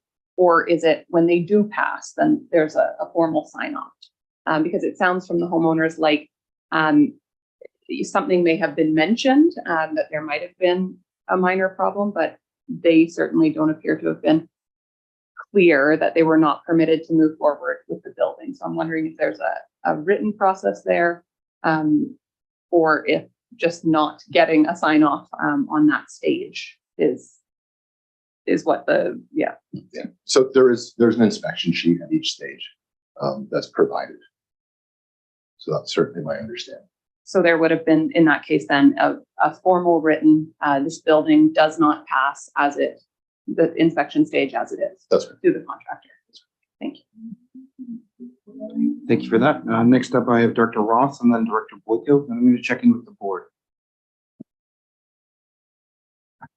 At a town hall meeting held last Sunday, a discussion took place about this issue. And it was clear to me that there was lots of support in the room for the property owners. So it's widely known in the community, the problem here. This issue is more than a possible problem with the building code. I think we should not be adding any fuel to the fire or taking the side, possibly the side of a not so nice neighbor, by placing the notice against the title of the property. I would rather take a non-combative approach and work more with the property owners or enlist a third party to mediate a resolution. Can I make a motion? Could we have a discussion afterwards, but I'll come right back after? Sure. Yeah. Thank you. Director Boyko? Thank you, Chair. We recently had a similar issue in the last two board meetings with regard to, I'll tell you exact number here. 4375 Compton Road, development permit 22008 for Cretchen, where they had started a foundation and actually poured it, and were at a point further ahead than the current situation we're talking about when it was realized that there was an issue. And the board was, they were at this point, they were able to put forward a rapid development variance and get it approved and carry on with what they're doing. So a little bit different, but similar kind of situation. The building permit process, once you've been through it, you understand it a bit better. And once you've read the bylaws 20 times, you understand things, but it's a very complicated, lots of moving parts. And when something's not correct with your building permit, there can be 10 or 20 things different wrong. And unless you know the exact wording, it's very complicated to find out exactly how to fix a situation. So, having a resolution process rather than just stop work or whatever, there has to be some mechanism to say, hey, there's a problem, but here's how we can work together to solve it rather than shut it down. And now we're at the process where we are right now. Thank you. Thank you, Director Boyko. Mike, did you have a response? Yes, and that is the process we use. Like to get to this point, there's a lot of discussion back and forth. So when our building inspectors observe either a building that's being built without a building permit, or when things aren't correct, like we're talking about in this case, as soon as it's identified by the building inspector, the information is provided to the property owner or the contract, depending on the circumstances, and provided the opportunity to rectify it, or if there's no building permit application, to make that application. That is our process. And then within the notice on title process, there's also a number, like before we even initiate that process, there's typically a number of attempts to resolve the issue. So Director Boyko, you'd mentioned a couple of other situations. Those were ones where it was identified and the solution was in the one instance of variance. So that's what happened, and that's why it proceeded that way. So that is our normal process. Thank you. Mr. Doust, correct? Yeah, okay, so before we let you talk, I technically have to have a motion to allow that. So Director Minion, seconded by Director Roth. All those comments? Director Sparrow, go ahead. According to this report, it said the footing inspection has failed. Oh, Director Sparrow, this is just on letting Mr. Doust speak. Is that okay? Oh, I'm sure. Yeah. Okay. With that in mind, all those in favor? All opposed? The motion carried. Mr. Doust, please go ahead. When you speak, please speak to me, and so speak to individuals through the chair. And there'll probably be a back and forth. I kind of control how the conversation goes. But if there's feedback from members of the the board or members of staff. It'll come through me. They'll talk to me, but we'll talk to the issue. And please speak to the issue, not necessarily to any individuals involved. That would probably be the best way to go about doing this. With that in mind, I do have Director Ross next up after interactions with you in regards to the board conversations. So I will put Director Sparrow after her for that. Okay, please go ahead. I would just like to say that the permit does say that was approved for the 24x40, which the shop is right here, signed by Brett. Accessory building. There was no miscommunication about the breezeway and it being attached, because originally the permit was accessory building for the lot coverage. So, and that was signed and approved. And no homeowner was contacted via email whatsoever to be told that there was an issue with the size. As far as we considered, we had our building permit that said build the shop to this size, signed and good to go. Our contractor, the ACRD, failed to communicate with us as far as we're concerned. How are we supposed to change anything throughout that? And there was no other option given. We did communicate back to the ACRD. Brett wasn't contacting us directly through email. She was getting Charity to email us. And we had been communicating with Charity and telling her that, hey, we're not building more building on our property to make up for having too much building. Like, there's got to be another route. So, and then Brett sent us one email after that, which we didn't respond to, because it was, we're taking you to this meeting for a notice on title. And here we are, stating our case. Thanks. All right, thank you for that. Do we have responses at all, Director? This is just about this conversation first. No, Director Cote and Director Minions. Thank you. Through the chair, it's hard to see someone struggling with when they're trying to do development. We do see occasionally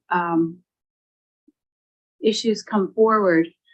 So my question would be to staff, is there an opportunity to do a variance when we're talking about lot coverage? I'm pretty sure that it's policy.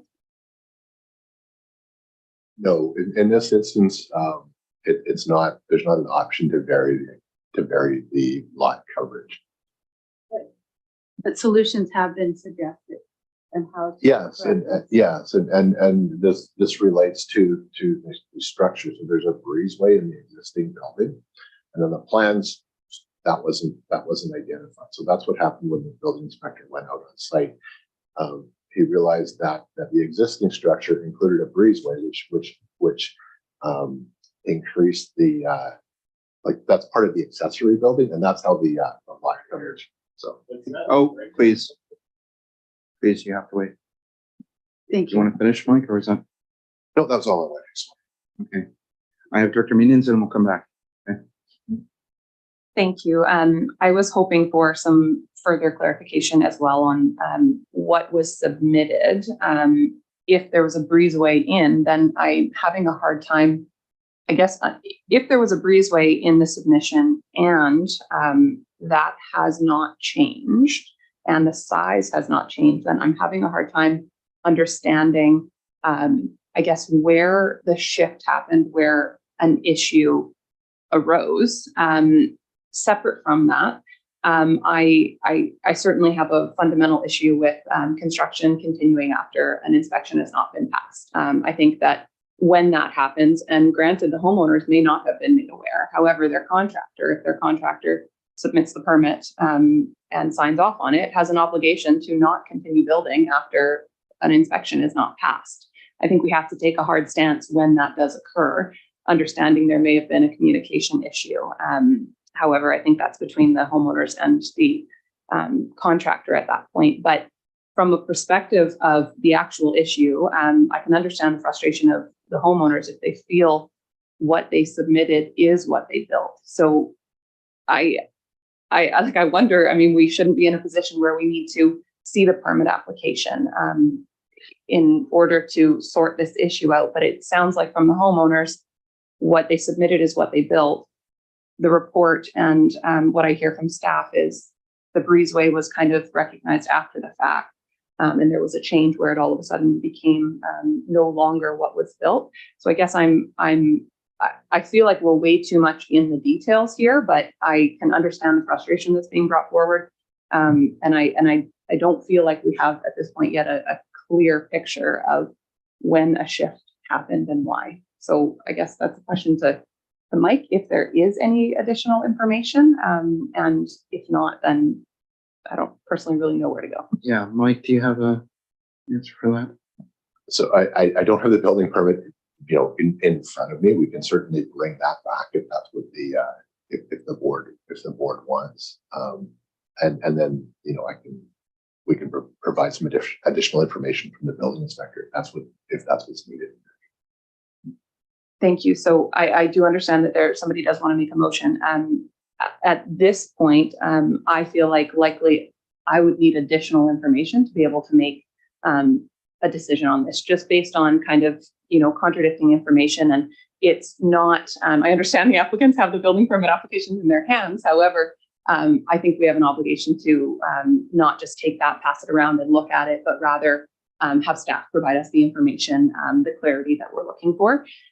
So I personally would feel more comfortable if we deferred this for more information. I'm not going to make a motion on that at this point because I understand Director Roth has a motion to make and it's not my area, but that's just what I'm feeling right now. Like there's contradicting information. We don't have everything we need in front of us at this point. Thank you. Thank you for that. Mr. House, if you can introduce what is? I was just hoping, as opposed to what Sherry just said, to show the rest of the board that in the building plan, it shows specifically a covered deck that is only also circled. So it states very clearly that there is a covered deck breezeway in the original plans that were submitted. Thank you for that. I will go to Director Roth and then Director Spiro. Okay, I have seen those plans and I agree with, and I trust with what you're saying. So I would like to move to not place a notice against the title of the property and to work more with the property owners to find a solution or to hire a third party to mediate a solution. Hard to put an or in there. Could you read that out again? Okay, Yeah. so I'll change it. I would like to move to not place a notice against the title of the property and to work more with the property owners to find a resolution. Okay. That's just replacing or with him. No, I left part out. Oh. Okay. Is there a seconder? Thank you, Director Boyko. Okay, comments? Opinions, go ahead. It sounds to me like a motion to defer more than anything, because it's to work with the property owners to try to look for alternative solutions. So I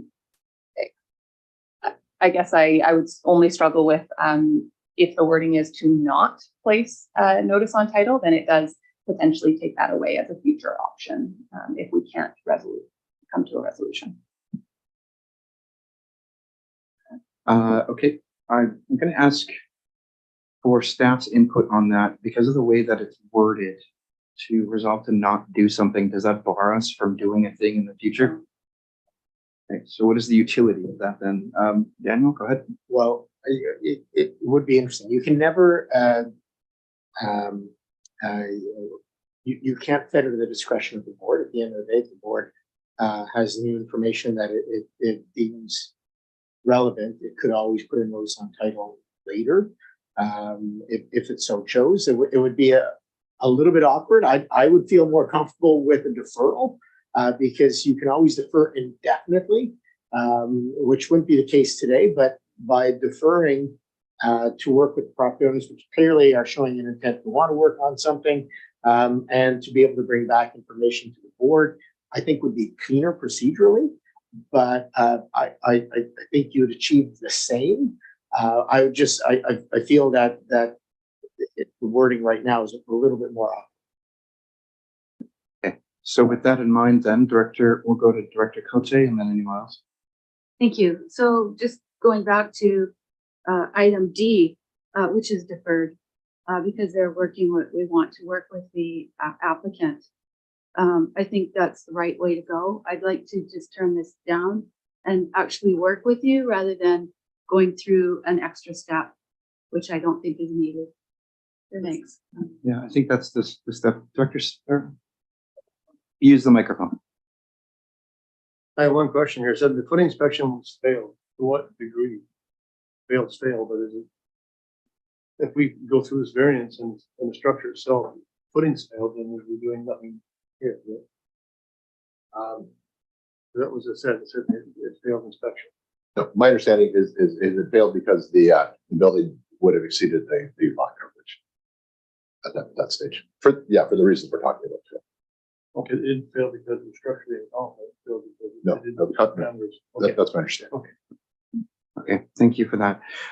We do have a motion on the floor then, and I would suggest that perhaps not out of any sort of aggression or anything like that, but that we defeat this motion and then just have a motion to defer so we can have the information. It just seems cleaner that way, not that it's supposed to be anything other than that. But Dr. Roth, go ahead. The last time that we did that, it fell off the table, so I'm a little bit hesitant. So I want to make sure that if this is defeated, that another motion can be brought forward. I think that was on a separate issue. It was, but somewhat it went off different. the table. For other reasons, though, so it's not all the same. This is a planning matter, so the processes by which we make determinations will be somewhat different than other agenda items from the past. Any further comments? Okay, so all those in favor of the original motion that you passed or that you put forward? Yeah. Okay, all opposed? Okay, motion defeated. Could we have a motion to defer? Dr. Roth? Mike? I would like to move to defer placing a notice against the title of the property and to work more with the property owners to find a resolution. Okay, thank you. Do we have a seconder? I'll second, but I'd like to make an amendment, Sure. which would just be for staff to bring back further information to the board. Thank you. Do we have a seconder? Thank you, Dr. Sparrow. Any comments on the amendment? Seeing none, all those in favor of the amendment? Motion carried. Okay, now the amended motion is just to add staff to that mix. So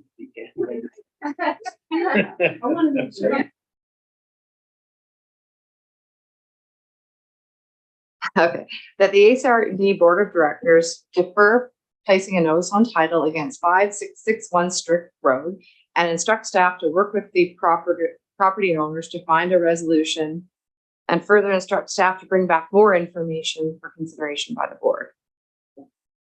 that's so much better than what I would have put together. Thank you. Okay, so any further comments? Seeing none, all those in favor? All opposed? The motion carried. Thank you. So what happened here today is that we're going to ask for more information through our staff to make a determination on what communication errors were and what the possible solutions may be.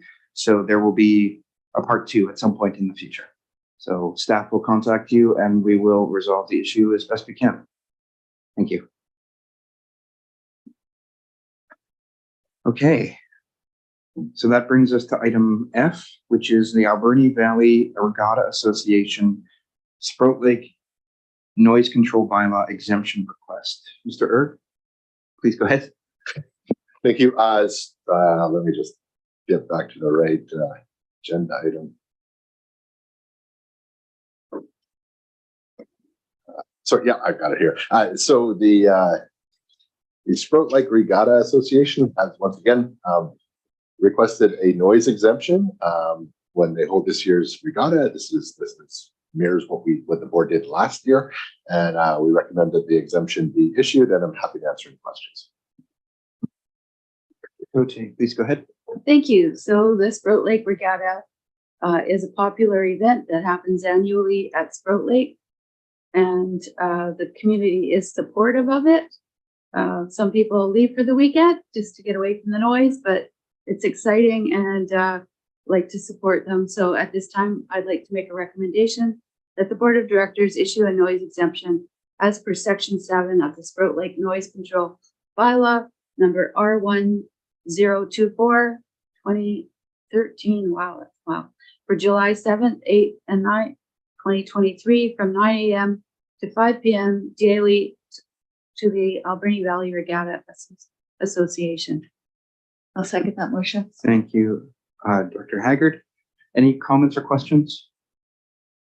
Dr. Roth, go ahead. Would that letter apply that we received earlier about noise and fireworks? And You may want to contemplate it. Okay. I did have a question myself in regards to and Dr. Roth kind of alluded to this as well. The 9 a.m. to 5 p.m. Is 5 p.m. just when the normal cutoff period for noise may be? Is it 10? I don't know what it is. No, this is what the Regatta Association requested. Dr. Roth, go Sorry, ahead. I'm just wondering if the noise bylaw is even in effect at that time. Wouldn't it be after 10? Or is it the amount of decibels, or like, what is this? The noise bylaw doesn't have a time frame. Yeah. Yes, the noise bylaw is still in place. Basically, it's going to be loud, and they're requesting that they be exempt from the noise bylaw, so that if staff get any questions or complaints, we can clarify that the board considered it on this date, and an exemption was passed specifically for the Regatta Association. Okay, thank you. Do you want to make it to a different time then, the cutoff? Or just leave it as it is? All right, thank you. Okay, any further comments? Seeing none. All those in favor? All opposed? Motion carried. Thank you. More convention I'm giving. Item G, West Coast Evacuation Route Plan. Heather. Thank you. Vanessa Howard from Calian gave a presentation at the beginning of this meeting outlining the West Coast evacuation route. So I don't have too much to add, just that the resolution in front of the board today is to adopt the plan. I would just like to say it was an excellent opportunity to work with our 4 treaty nations on this project together. The funding that UBCM provided was 100% funding, which makes it easier to work in collaboration on these types of projects. So just really wanted to thank the nations that participated, and I think it was of value for everyone. Thank you. Any comments or questions? Dr. Cote, go ahead. Thank you. I'd just like to once again bring up the Kurt's Crib at the end of Sprout Lake as a route for the West Coast to get away from the West Coast on the backside of Sprout Lake. And there's talk of decommissioning that Kurt's Crib, which would not make that back access possible. And it's a very important one, and I want to make sure that this board is aware of it whenever I can. Thank you. Thank you for that. Any further comments or questions? I see none. Do we have a motion? Or have we moved anything? I don't believe so. Thank you, Director Roth. Do we have a second? Dr. Sparrow, thank you. Any further comments? I think my only comment would be, it really seems as though the entire region gets safer the more people who understand their section or the entire route plan. And going through that, I think there would be better ways to help people kind of learn the routes and understand it in a better way. Yeah. So maybe we should take a look at communicating that in a good way. Thank you. Oh, Dr. Boyko, please go ahead. Thank you, Chair. We talked about that a little bit earlier and having this information access to public, not just emergency people. And it was mentioned that the route plan for the Alberni Valley itself is on the website. I am unable to find it. All I have is, it's an alert, it's a warning and leave. No link to maps or route plans or anything like that. So if I can't find it in 10 minutes playing around, a member of the public may not be able to find it. Having that easily, readily available would be awesome. And have that for all the different areas. And exactly what you just said, make the information as easy to find as possible. Thank you. Thanks. Go ahead, Danny. We'll certainly take a look at that. Part of the reason why some things may not be up right now is we're waiting to transition to the new website. And so some of the updates have been delayed because we don't want to have to do the updates twice. Part of the delay right now, the website is ready. We just need to find a window of 3 to 5 days where we're not putting out a notice on public hearings.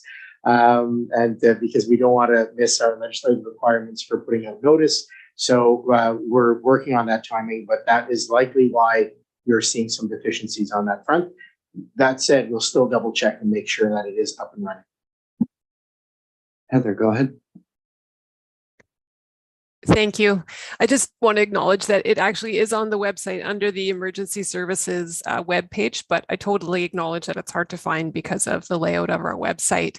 But that said, one thing that we've worked on for the Alberni Valley is an evacuation route brochure. And that's the thing that we want to spread throughout the community. It's not the plan, because the plan is 100 and some pages. The public won't be able to read that and understand it. The brochure is a two-sided brochure that we want to distribute through public events. So that'll be coming shortly for the Alberni Valley, and then we'll start working on the West Coast ones as well. Thank you for that. Dr. Cote, go ahead.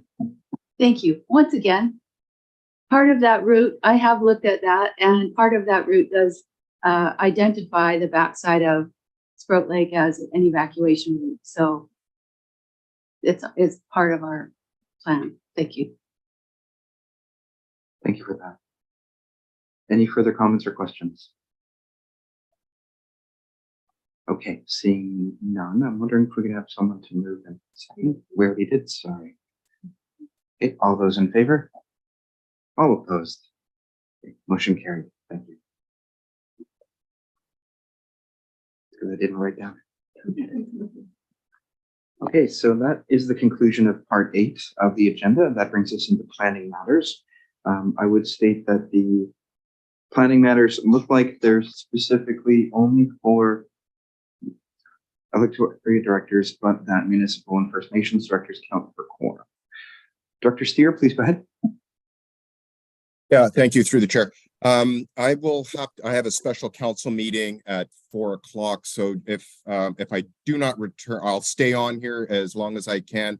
But if it exceeds that time, I will be signing off just before 4 o'clock. Just for your information, sir. Great. Thank you for that.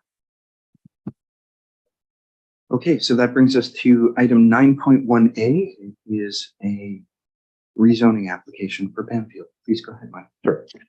So this is an application to rezone a portion of the property to cottage residential.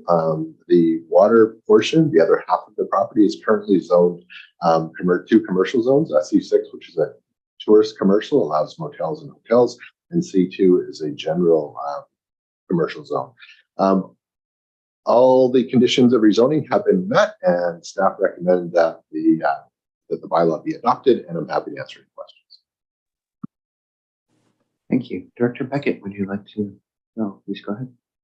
Thank you, Mr. Chair. I would like to make the motion that bylaw P1453 Regional District of Alberni-Clayoquot Zoning Atlas Amendment bylaw be adopted. Do I have a seconder? Thank you, Director Cote. Any comments or questions? Seeing none. All those in favor? All opposed? Motion carried. Thank you. That brings us to item B. It is a public hearing report for Sprout Lake. Go ahead, Mike. Yes, so this is part of the ACRD initiative. So a public hearing was held on March 9th, chaired by Director Cote, attended by 34 members of the public. Staff provided an overview of the OCP amendments that are proposed. A number of A number of items were brought up by the public, and some of these included an increase to the riparian area protection within the development permit areas. So this is the current Sprout Lake OCP has a 15-meter development permit area between the natural boundary and upland. The amendments in this OCP would include a development permit that goes 30 meters from the natural boundary in both directions, extending out into the water and up into the upland, similar to other areas within the regional district where we have major streams. There's also discussion about rural and agricultural designations and the relationship to the agricultural land reserve. There were some questions about, does the zoning, the OCP facilitate future subdivisions or increase the probability of subdivisions within the agricultural land reserve, and staff had explained at the public hearing that the purpose of the minimum lot designations were to, if something's approved by the land commission, still set a minimum standard, and those are generally 2 hectares or 5 acres. There are some questions about qualified environmental professionals and requirements when doing development permits. So staff responded to that when the biologists or geotechnical engineers are required for hazards. And so that summarizes it, and staff recommend that the board give 3rd reading. This bylaw has already had 2nd reading, and I'm happy to answer any questions. Dakota, would you like to? I'd like to point out that this was the second time that the public hearing came forward, and that there was, I'm not sure how many people at the first public hearing, so total of 34 members at this one and more at the previous one. Want to say thank you for the efforts of staff for publicizing. There's a lot of work that goes into these OCP bylaws, and want to make sure that the public is aware of what's going on and the work that staff are putting into this. I think it's amazing, all of the time that's been just put into this. So at this time, I'd like to make a recommendation to the board of directors to receive the public hearing report. Thank you. Do we have a seconder? Thank you, Dr. Sparrow. Any further comments? Seeing none, all those in favor? Motion carried. Thank you. I'd like to move that the board of directors receive the public hearing minutes. Do we have a seconder? Thank you, Dr. Roth. Any further comments? Dr. Boyko, please go ahead. Yes, thank you very much. I had the pleasure of watching the public hearing this weekend, and there's still a lot of people that, obviously there's lots of comments and docs and things like that, but still a lot of people that figure that an electoral area should have its own zoning bylaw rather than be combined with other areas, and docks in Banfield and docks in Sprout Lake are not the same, and lots of items like that. So I just want to bring that to attention, but thank you very much. Thank you, Director Boyko. I think electoral areas are free to incorporate at any point. Sorry, I know. That being said, and any comments on the hearing minutes? Seeing none. All those in favor? All opposed? Motion carried. Thank you. Just like to say that we looked at incorporation. It's not that easy. I'll move that bylaw P1443 Sprout Lake Official Community Plan Amendment bylaw be read a 3rd time. Thank you. Seconded by Director Roth. Thank you. Any further comments? Seeing none. All those in favor? All opposed? Okay, motion carried. Okay, before we get to item C, I would just like Director Beckett to know that I did see the message that you had sent. So if you do have to leave, that's great. And I hope that your laptop holds together. But given the state of my laptop, I understand that as well. So. Back and get her afterwards. Okay, that's why she's over there. Good. Okay, that brings us to item C. Mike, sure. So this is the first step in a development variance application process, and an application to vary an accessory building setback from a water course. And the setback variance would be from the required 30 meters to 8 meters. This has been reviewed and supported by the Spurwell Lake Advisory Planning Commission. A qualified environmental professional has provided a biologist report. It is attached. I would note that this is a small intermittent stream. And if supported by the board, the next step is to notify property owners, and they have the opportunity for input prior to the board making a final decision. And I am happy to answer any questions. Director Ross and then Director Cote. I'm curious to know if anyone's drawing water from that creek. I don't know specifically, but sort of in just observing it, it doesn't look like it would be a good source of water for anything other than possibly some irrigation. But it looks like it's a very minor stream, and probably is dry periods of the year. Daniel, go ahead. I believe it's a geotechnical report referred to the seasonality of the creek and being dry for periods of time as well. So I don't think it's substantive enough. Maybe subterraneally, but not a surface drawn. Yeah. Go ahead. I know someone that has a water license on a creek that does dry it. And it's a funny deal, but it works. Okay, thank you for that. That brings us to Dr. Cote. Thank you. Yes, my APC approved this, so I'd make the recommendation that the Board of Directors consider issuing variance permit DVD 22006, subject to neighboring properties being notified as per Local Government Act 499. Thank you. Do we have a seconder? Do I have to read the rest of it?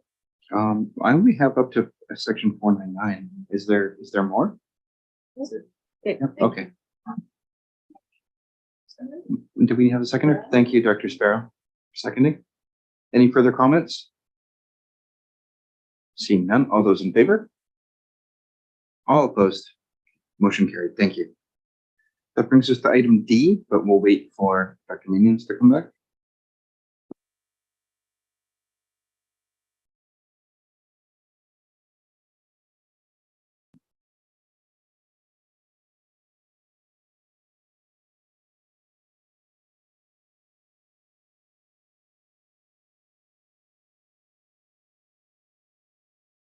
I don't think she's needed for quorum at the moment.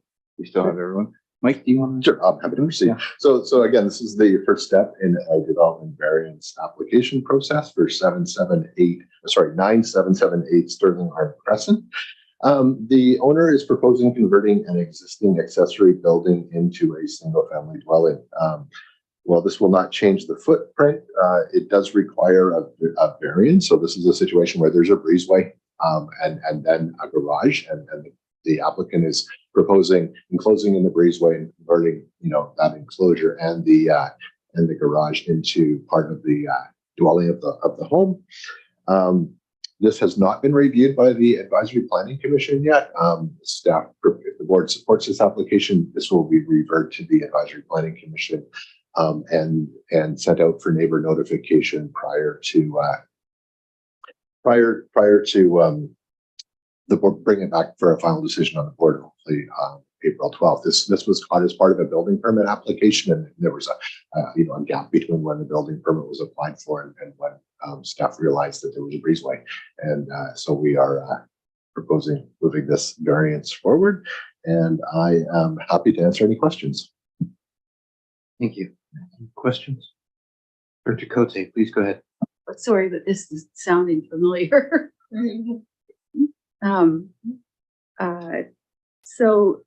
Just a question about, so this goes to the APC after the fact? I don't think I've experienced this before. We have done that. We have done that before, and just trying to meet timelines and move the number of applications we have forward. We have considered first reading and done the first step in an application process, and then referred it to the APC. This won't result in any change in the footprint of the building. We're proposing, the footprint stays the same. It's just the use change goes from accessory to principal because it will be part of the house. So there are different setbacks from the side yard, which is why it requires a variance. I know I also note that this property was built prior to the zoning bylaw. So there's some legal non-conformity issues as well. Director Cote, please Okay, go ahead. I would move the recommendation that the Board of Directors consider issuing development variance permit DVD 23002, subject to neighboring properties being notified as per Local Government Act, Section 499. Great, thank you. Seconded by Director Roth. Any further comments? Seeing none, all those in favor? All opposed? Motion carried. Thank you. Item E, Sprout Lake item once more, temporary use permit. Go ahead, Mike. Yes, so we have 3 temporary use permits to consider here. So the first one is for 6341 Salal Road. This is the first step in the process. The temporary use permit has it's a 2-step process, similar to a variance, but with a couple of differences. And this is for a vacation rental. The proposal would use, the proposed use would occur, the vacation use would occur between April and September. The APC has reviewed this and supports proceeding to neighbor notification, and then a summary of any feedback received by the neighbors will be brought back to a subsequent board meeting, and I'm happy to answer any questions. Thank you. Director Cote? Oh, sorry. Director Siga, please go ahead, and then Director Cote. Hi, can you hear me? Yes. Oh, thank you. Okay. I just have a question, whether it's possible to find out in these applications whether the people who own the property actually live locally, because to me that makes a real difference in whether complaints can be responded to. No, a great question. So we can find out if they're owner occupied, and that's included. The temporary use permits that we do issue and sort of our standard practice is to include a requirement in the temporary use permit that either somebody is a caretaker is on site or able to respond within 20 minutes of a complaint being received, and that that when the property is being occupied as a vacation rental, the temporary use permit with the contact for that caretaker, their number has to be available in a visible area at the edge of the property. So it's not dependent on the owners necessarily living there, but we do have, the permit conditions have that provision. And with the ones in the past that we have used, that seems to work well for monitoring any issues related to the temporary use permit. Hopefully that answers your question. Through the chair, thank you. This question actually goes to also whether the property is of benefit to the local economy or not. So that's, again, to me, that would play into a decision. Thank you for that. Dr. Cote? Thank you. This application is supported by the APC. The property owners have applied for this temporary use permit. So I would make the recommendation that the Board of Directors consider issuing temporary use permit TUP 20001, subject to neighboring properties being notified as per Local Government Act 494. Thank you. Seconded by Director Roth. Any further comments? Seeing none, all those in favor? All opposed? Your motion carried. Thank you. Okay, this is the next temporary use permit in the Sprout Lake area for 10842 Lakeshore Road. So this property has previously been used or has been used as a vacation rental. It was previous owners. The ACRD has received a petition opposing this temporary use permit. So that's been submitted. This was reviewed by the Advisory Planning Commission, and the APC did support proceeding with the neighbor notification. So So, staff recommend moving forward, but with the intent is to get neighbor feedback, and then we will bring that back with recommendations on how to proceed or not proceed with regard to this application.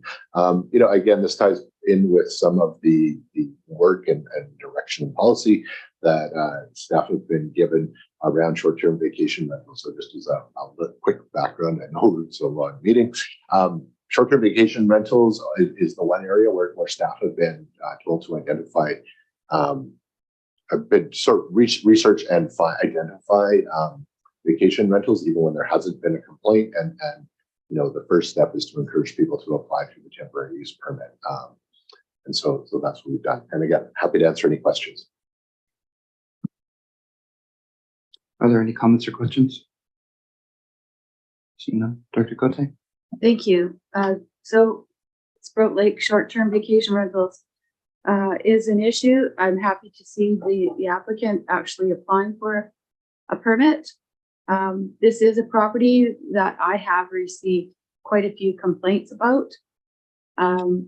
Might have been the actual property owners that the complaints were coming forward about, for noise, dogs.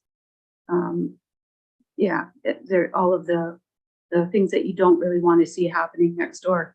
So at this time, because APC has made this recommendation, I will move that the Board of Directors consider the short-term vacation rental temporary use permit application subject to the following: completion of an inspection by the ACRD building inspector to ensure all building safety measures are in place, confirmation of a caretaker who is available within 20 minutes of a complaint and or request, and neighborhood notification as per the Local Government Act 494.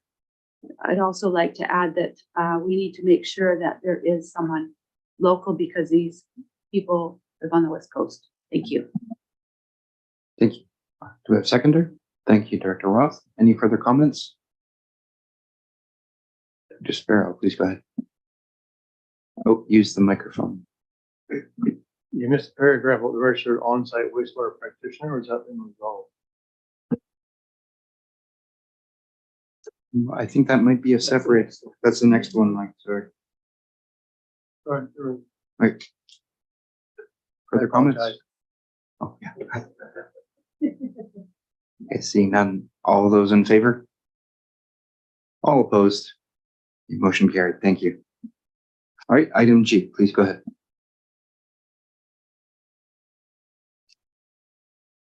Just making sure I've got the right one in front of me. So again, this is the third temporary use permit application for a vacation rental. So this is a 3-bedroom house. The property has operated as a vacation rental since 2017.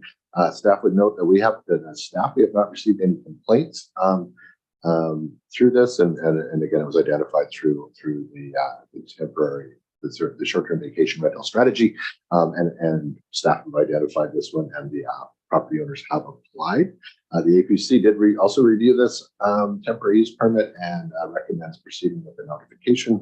And there's a number of conditions that would also be included if the board moves forward. And I'm happy to answer any questions. Thank you, Dr. Cote.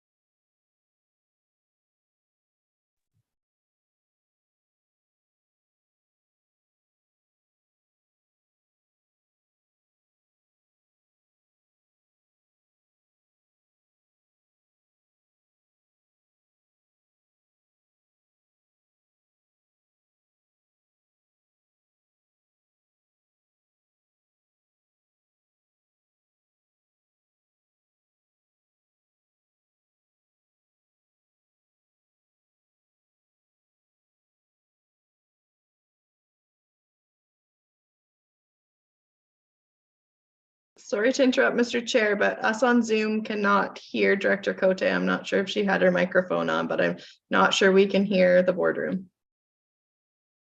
It was on, so Daniel's figuring it out. Hello, Okay, that's Yeah, better. now we have you. Yeah. I make that motion.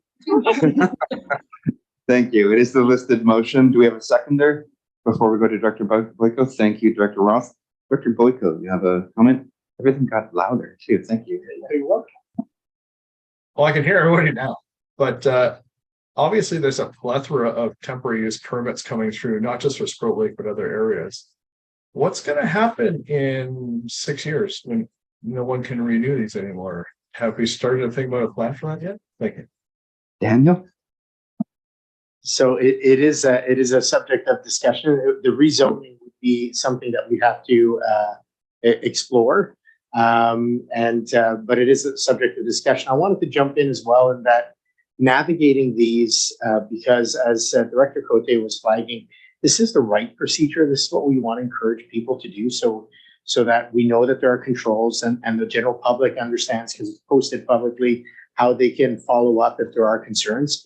It's something that we'll be discussing at leadership, but we wanted to consider it online, know before you go sort of concept on the website that would have the various areas and where temporary use permits are. So we can't control Airbnbs or VRBO, but if people use that as their preferred platform, it's nice if they could go to our website and check to see that there actually is a permit on the property they're about to rent.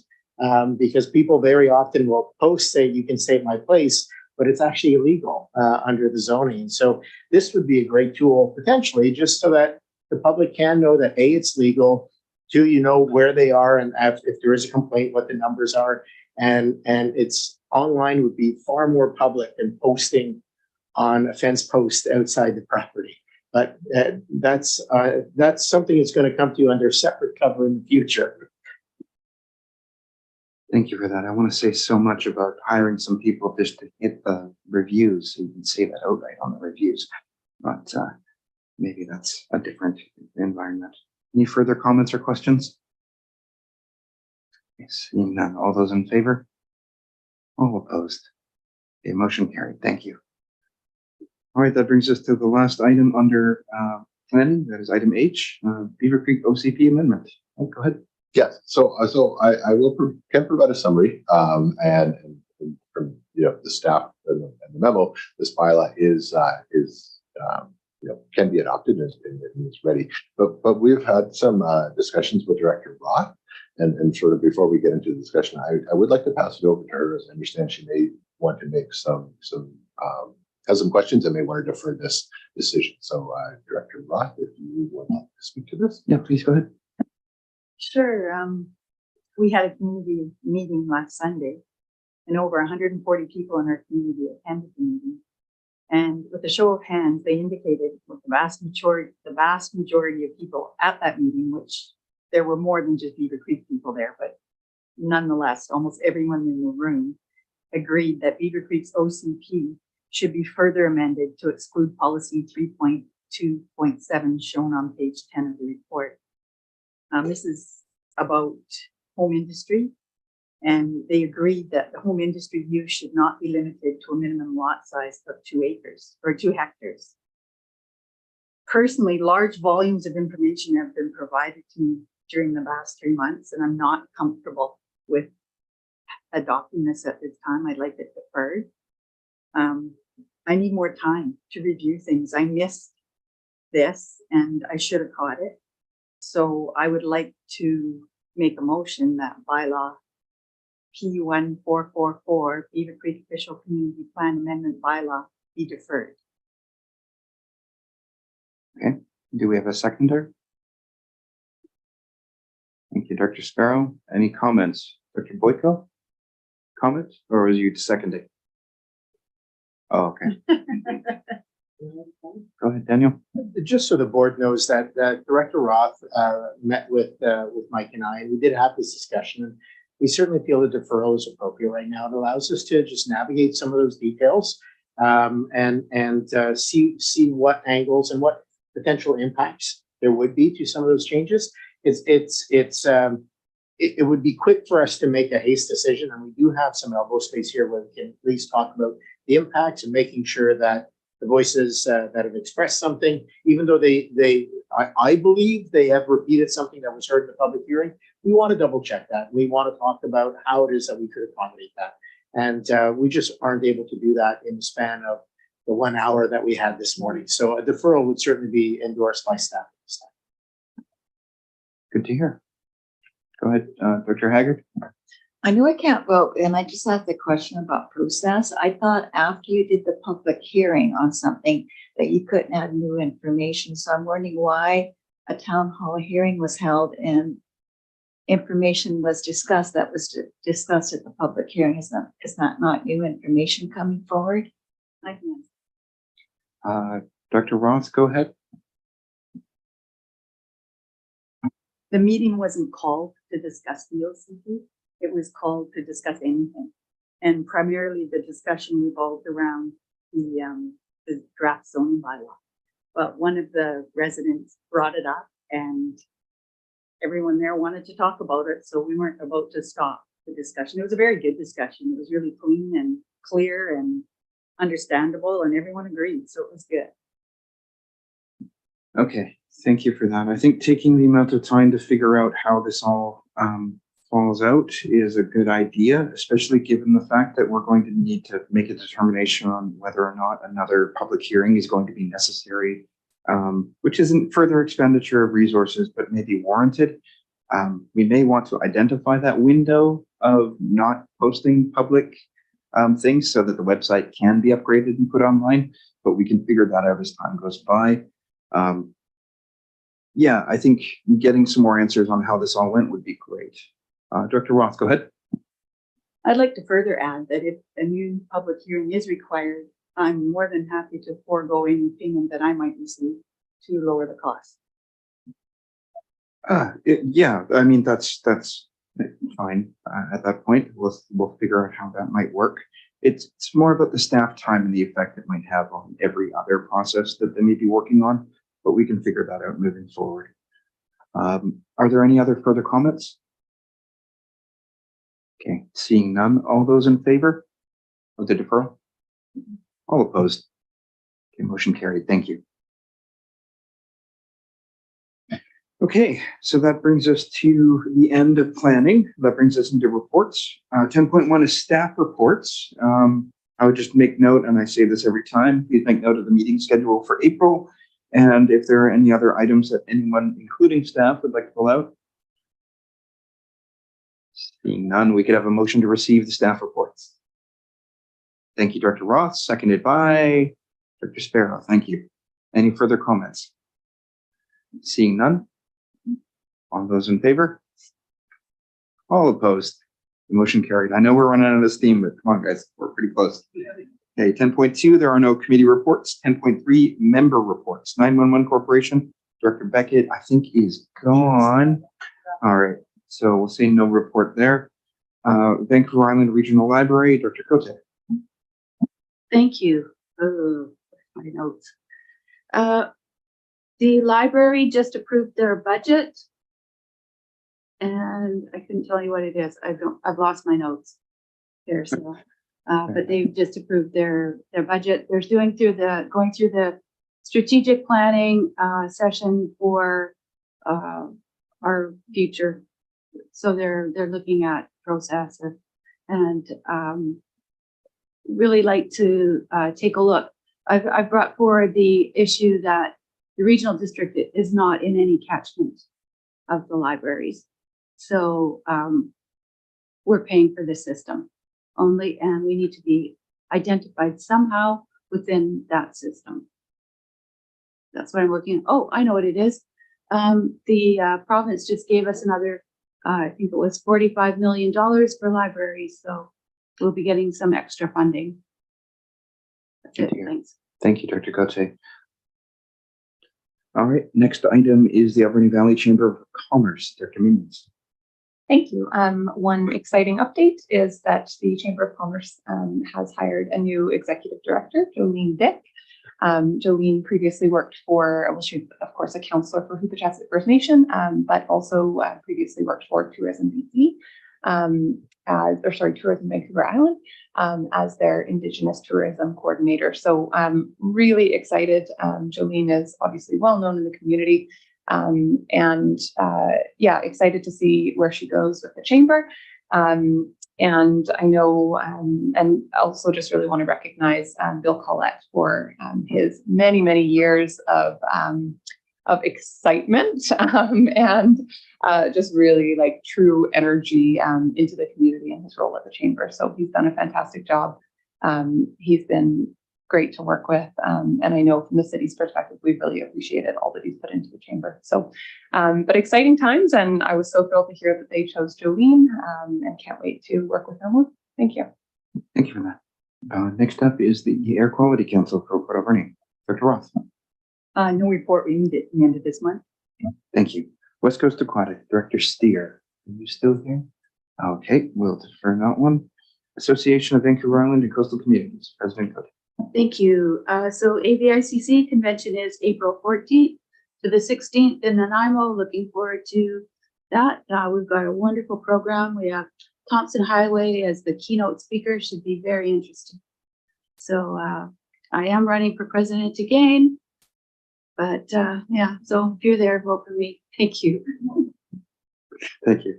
Next up is Beaver Creek Advisory Service. Oh, sorry. Please go ahead. One addition. The legislative reform is happening on the Saturday morning, I believe, and it's free for anybody. You don't have to register for the convention. So if that's all you can make, then you can attend that. Thank you. Which means I have to get up early. Okay. Thank you. Next up is Beaver Creek Water Advisory Committee, Dr. Wolf. Yeah, I don't have a report for the Water Advisory Committee. And the next one's also me. And I believe I reported on the last meeting, so it's quarterly, so I don't have a report for that. Thank you. Actually, yeah, I'll group that from now on and mention both of them. Next up is Agricultural Development Committee, Director Boyka.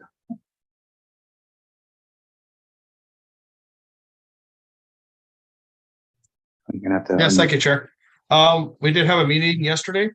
We talked about the potential roles for the new agricultural support worker, and it's like a page and a half. I'm fairly certain has been forwarded on to the ACRD already. And increasing the need for follow-up on questions that come from the agricultural committees to the ACRD to make sure we have a good list of what those questions are and follow up that the answers get back to the agriculture committee. The Farmers Institute had their 125th anniversary this past Saturday at the Beaver Creek Hall. It was well attended. Then we had a dance afterwards. They mentioned that in the past they had had a neighborly best practices and mentoring for farmers to talk amongst farmers on best practices to be good neighbors to each other and neighbors to non-farmers. So that has existed in the past, and it might come back and help people in the future. That's my report. Thank you. Thank you for that. Next up is the Redfish Restoration Society, Dr. McEwen.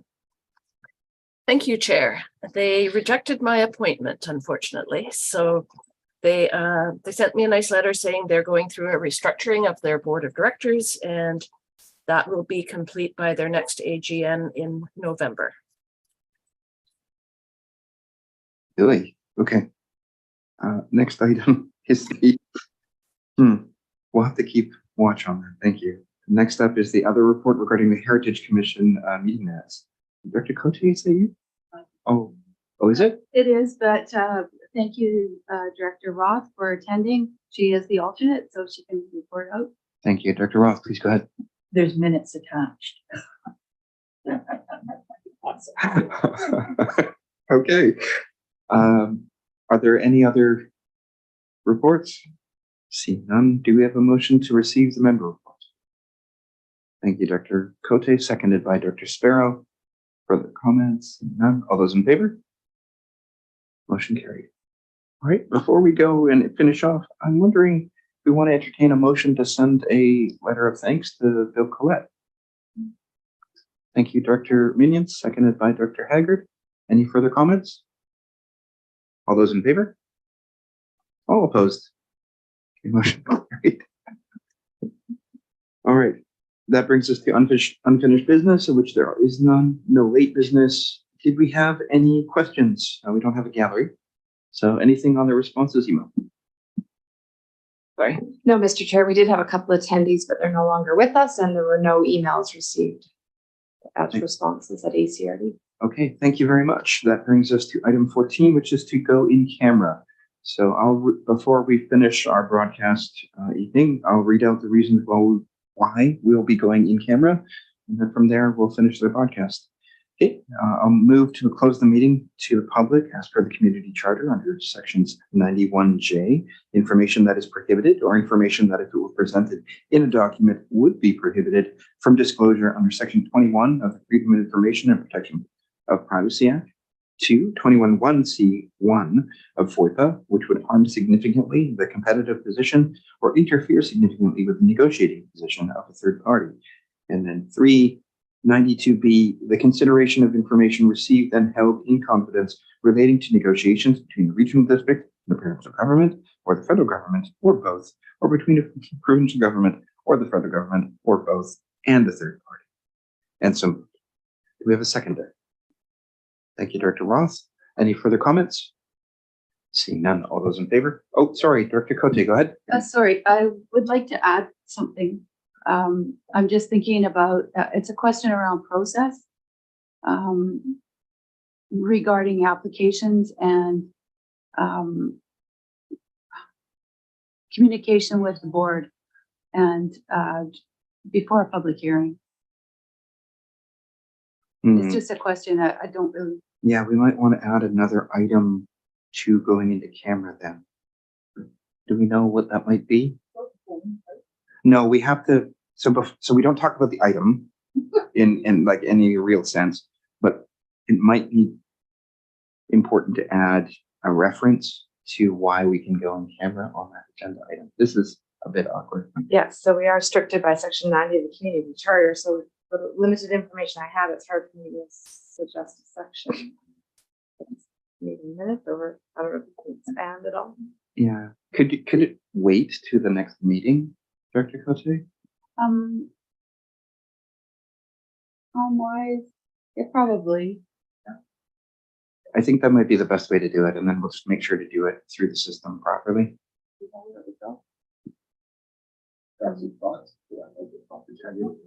Okay. All right, could we have a motion to recess the meeting for 5 minutes? Or thank you, Dr. Roth. Seconded by anyone? Thank you, Dr. Sparrow. All those in favor? All opposed? Motion carried.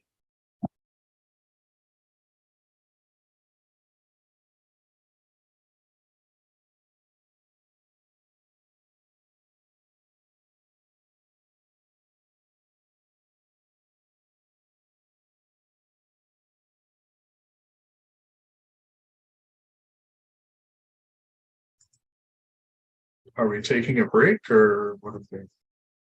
Yes, we're just having a quick recess. Okay, thank you.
Okay, I'm just gonna do a check-in to see if we can reconvene. Do we have folks present? Thank you for being back, Director Boyko.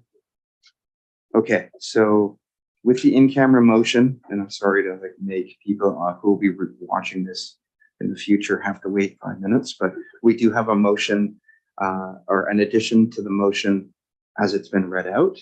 So I think we need an amending motion to add this. Is that correct? Yes, that would be the cleanest.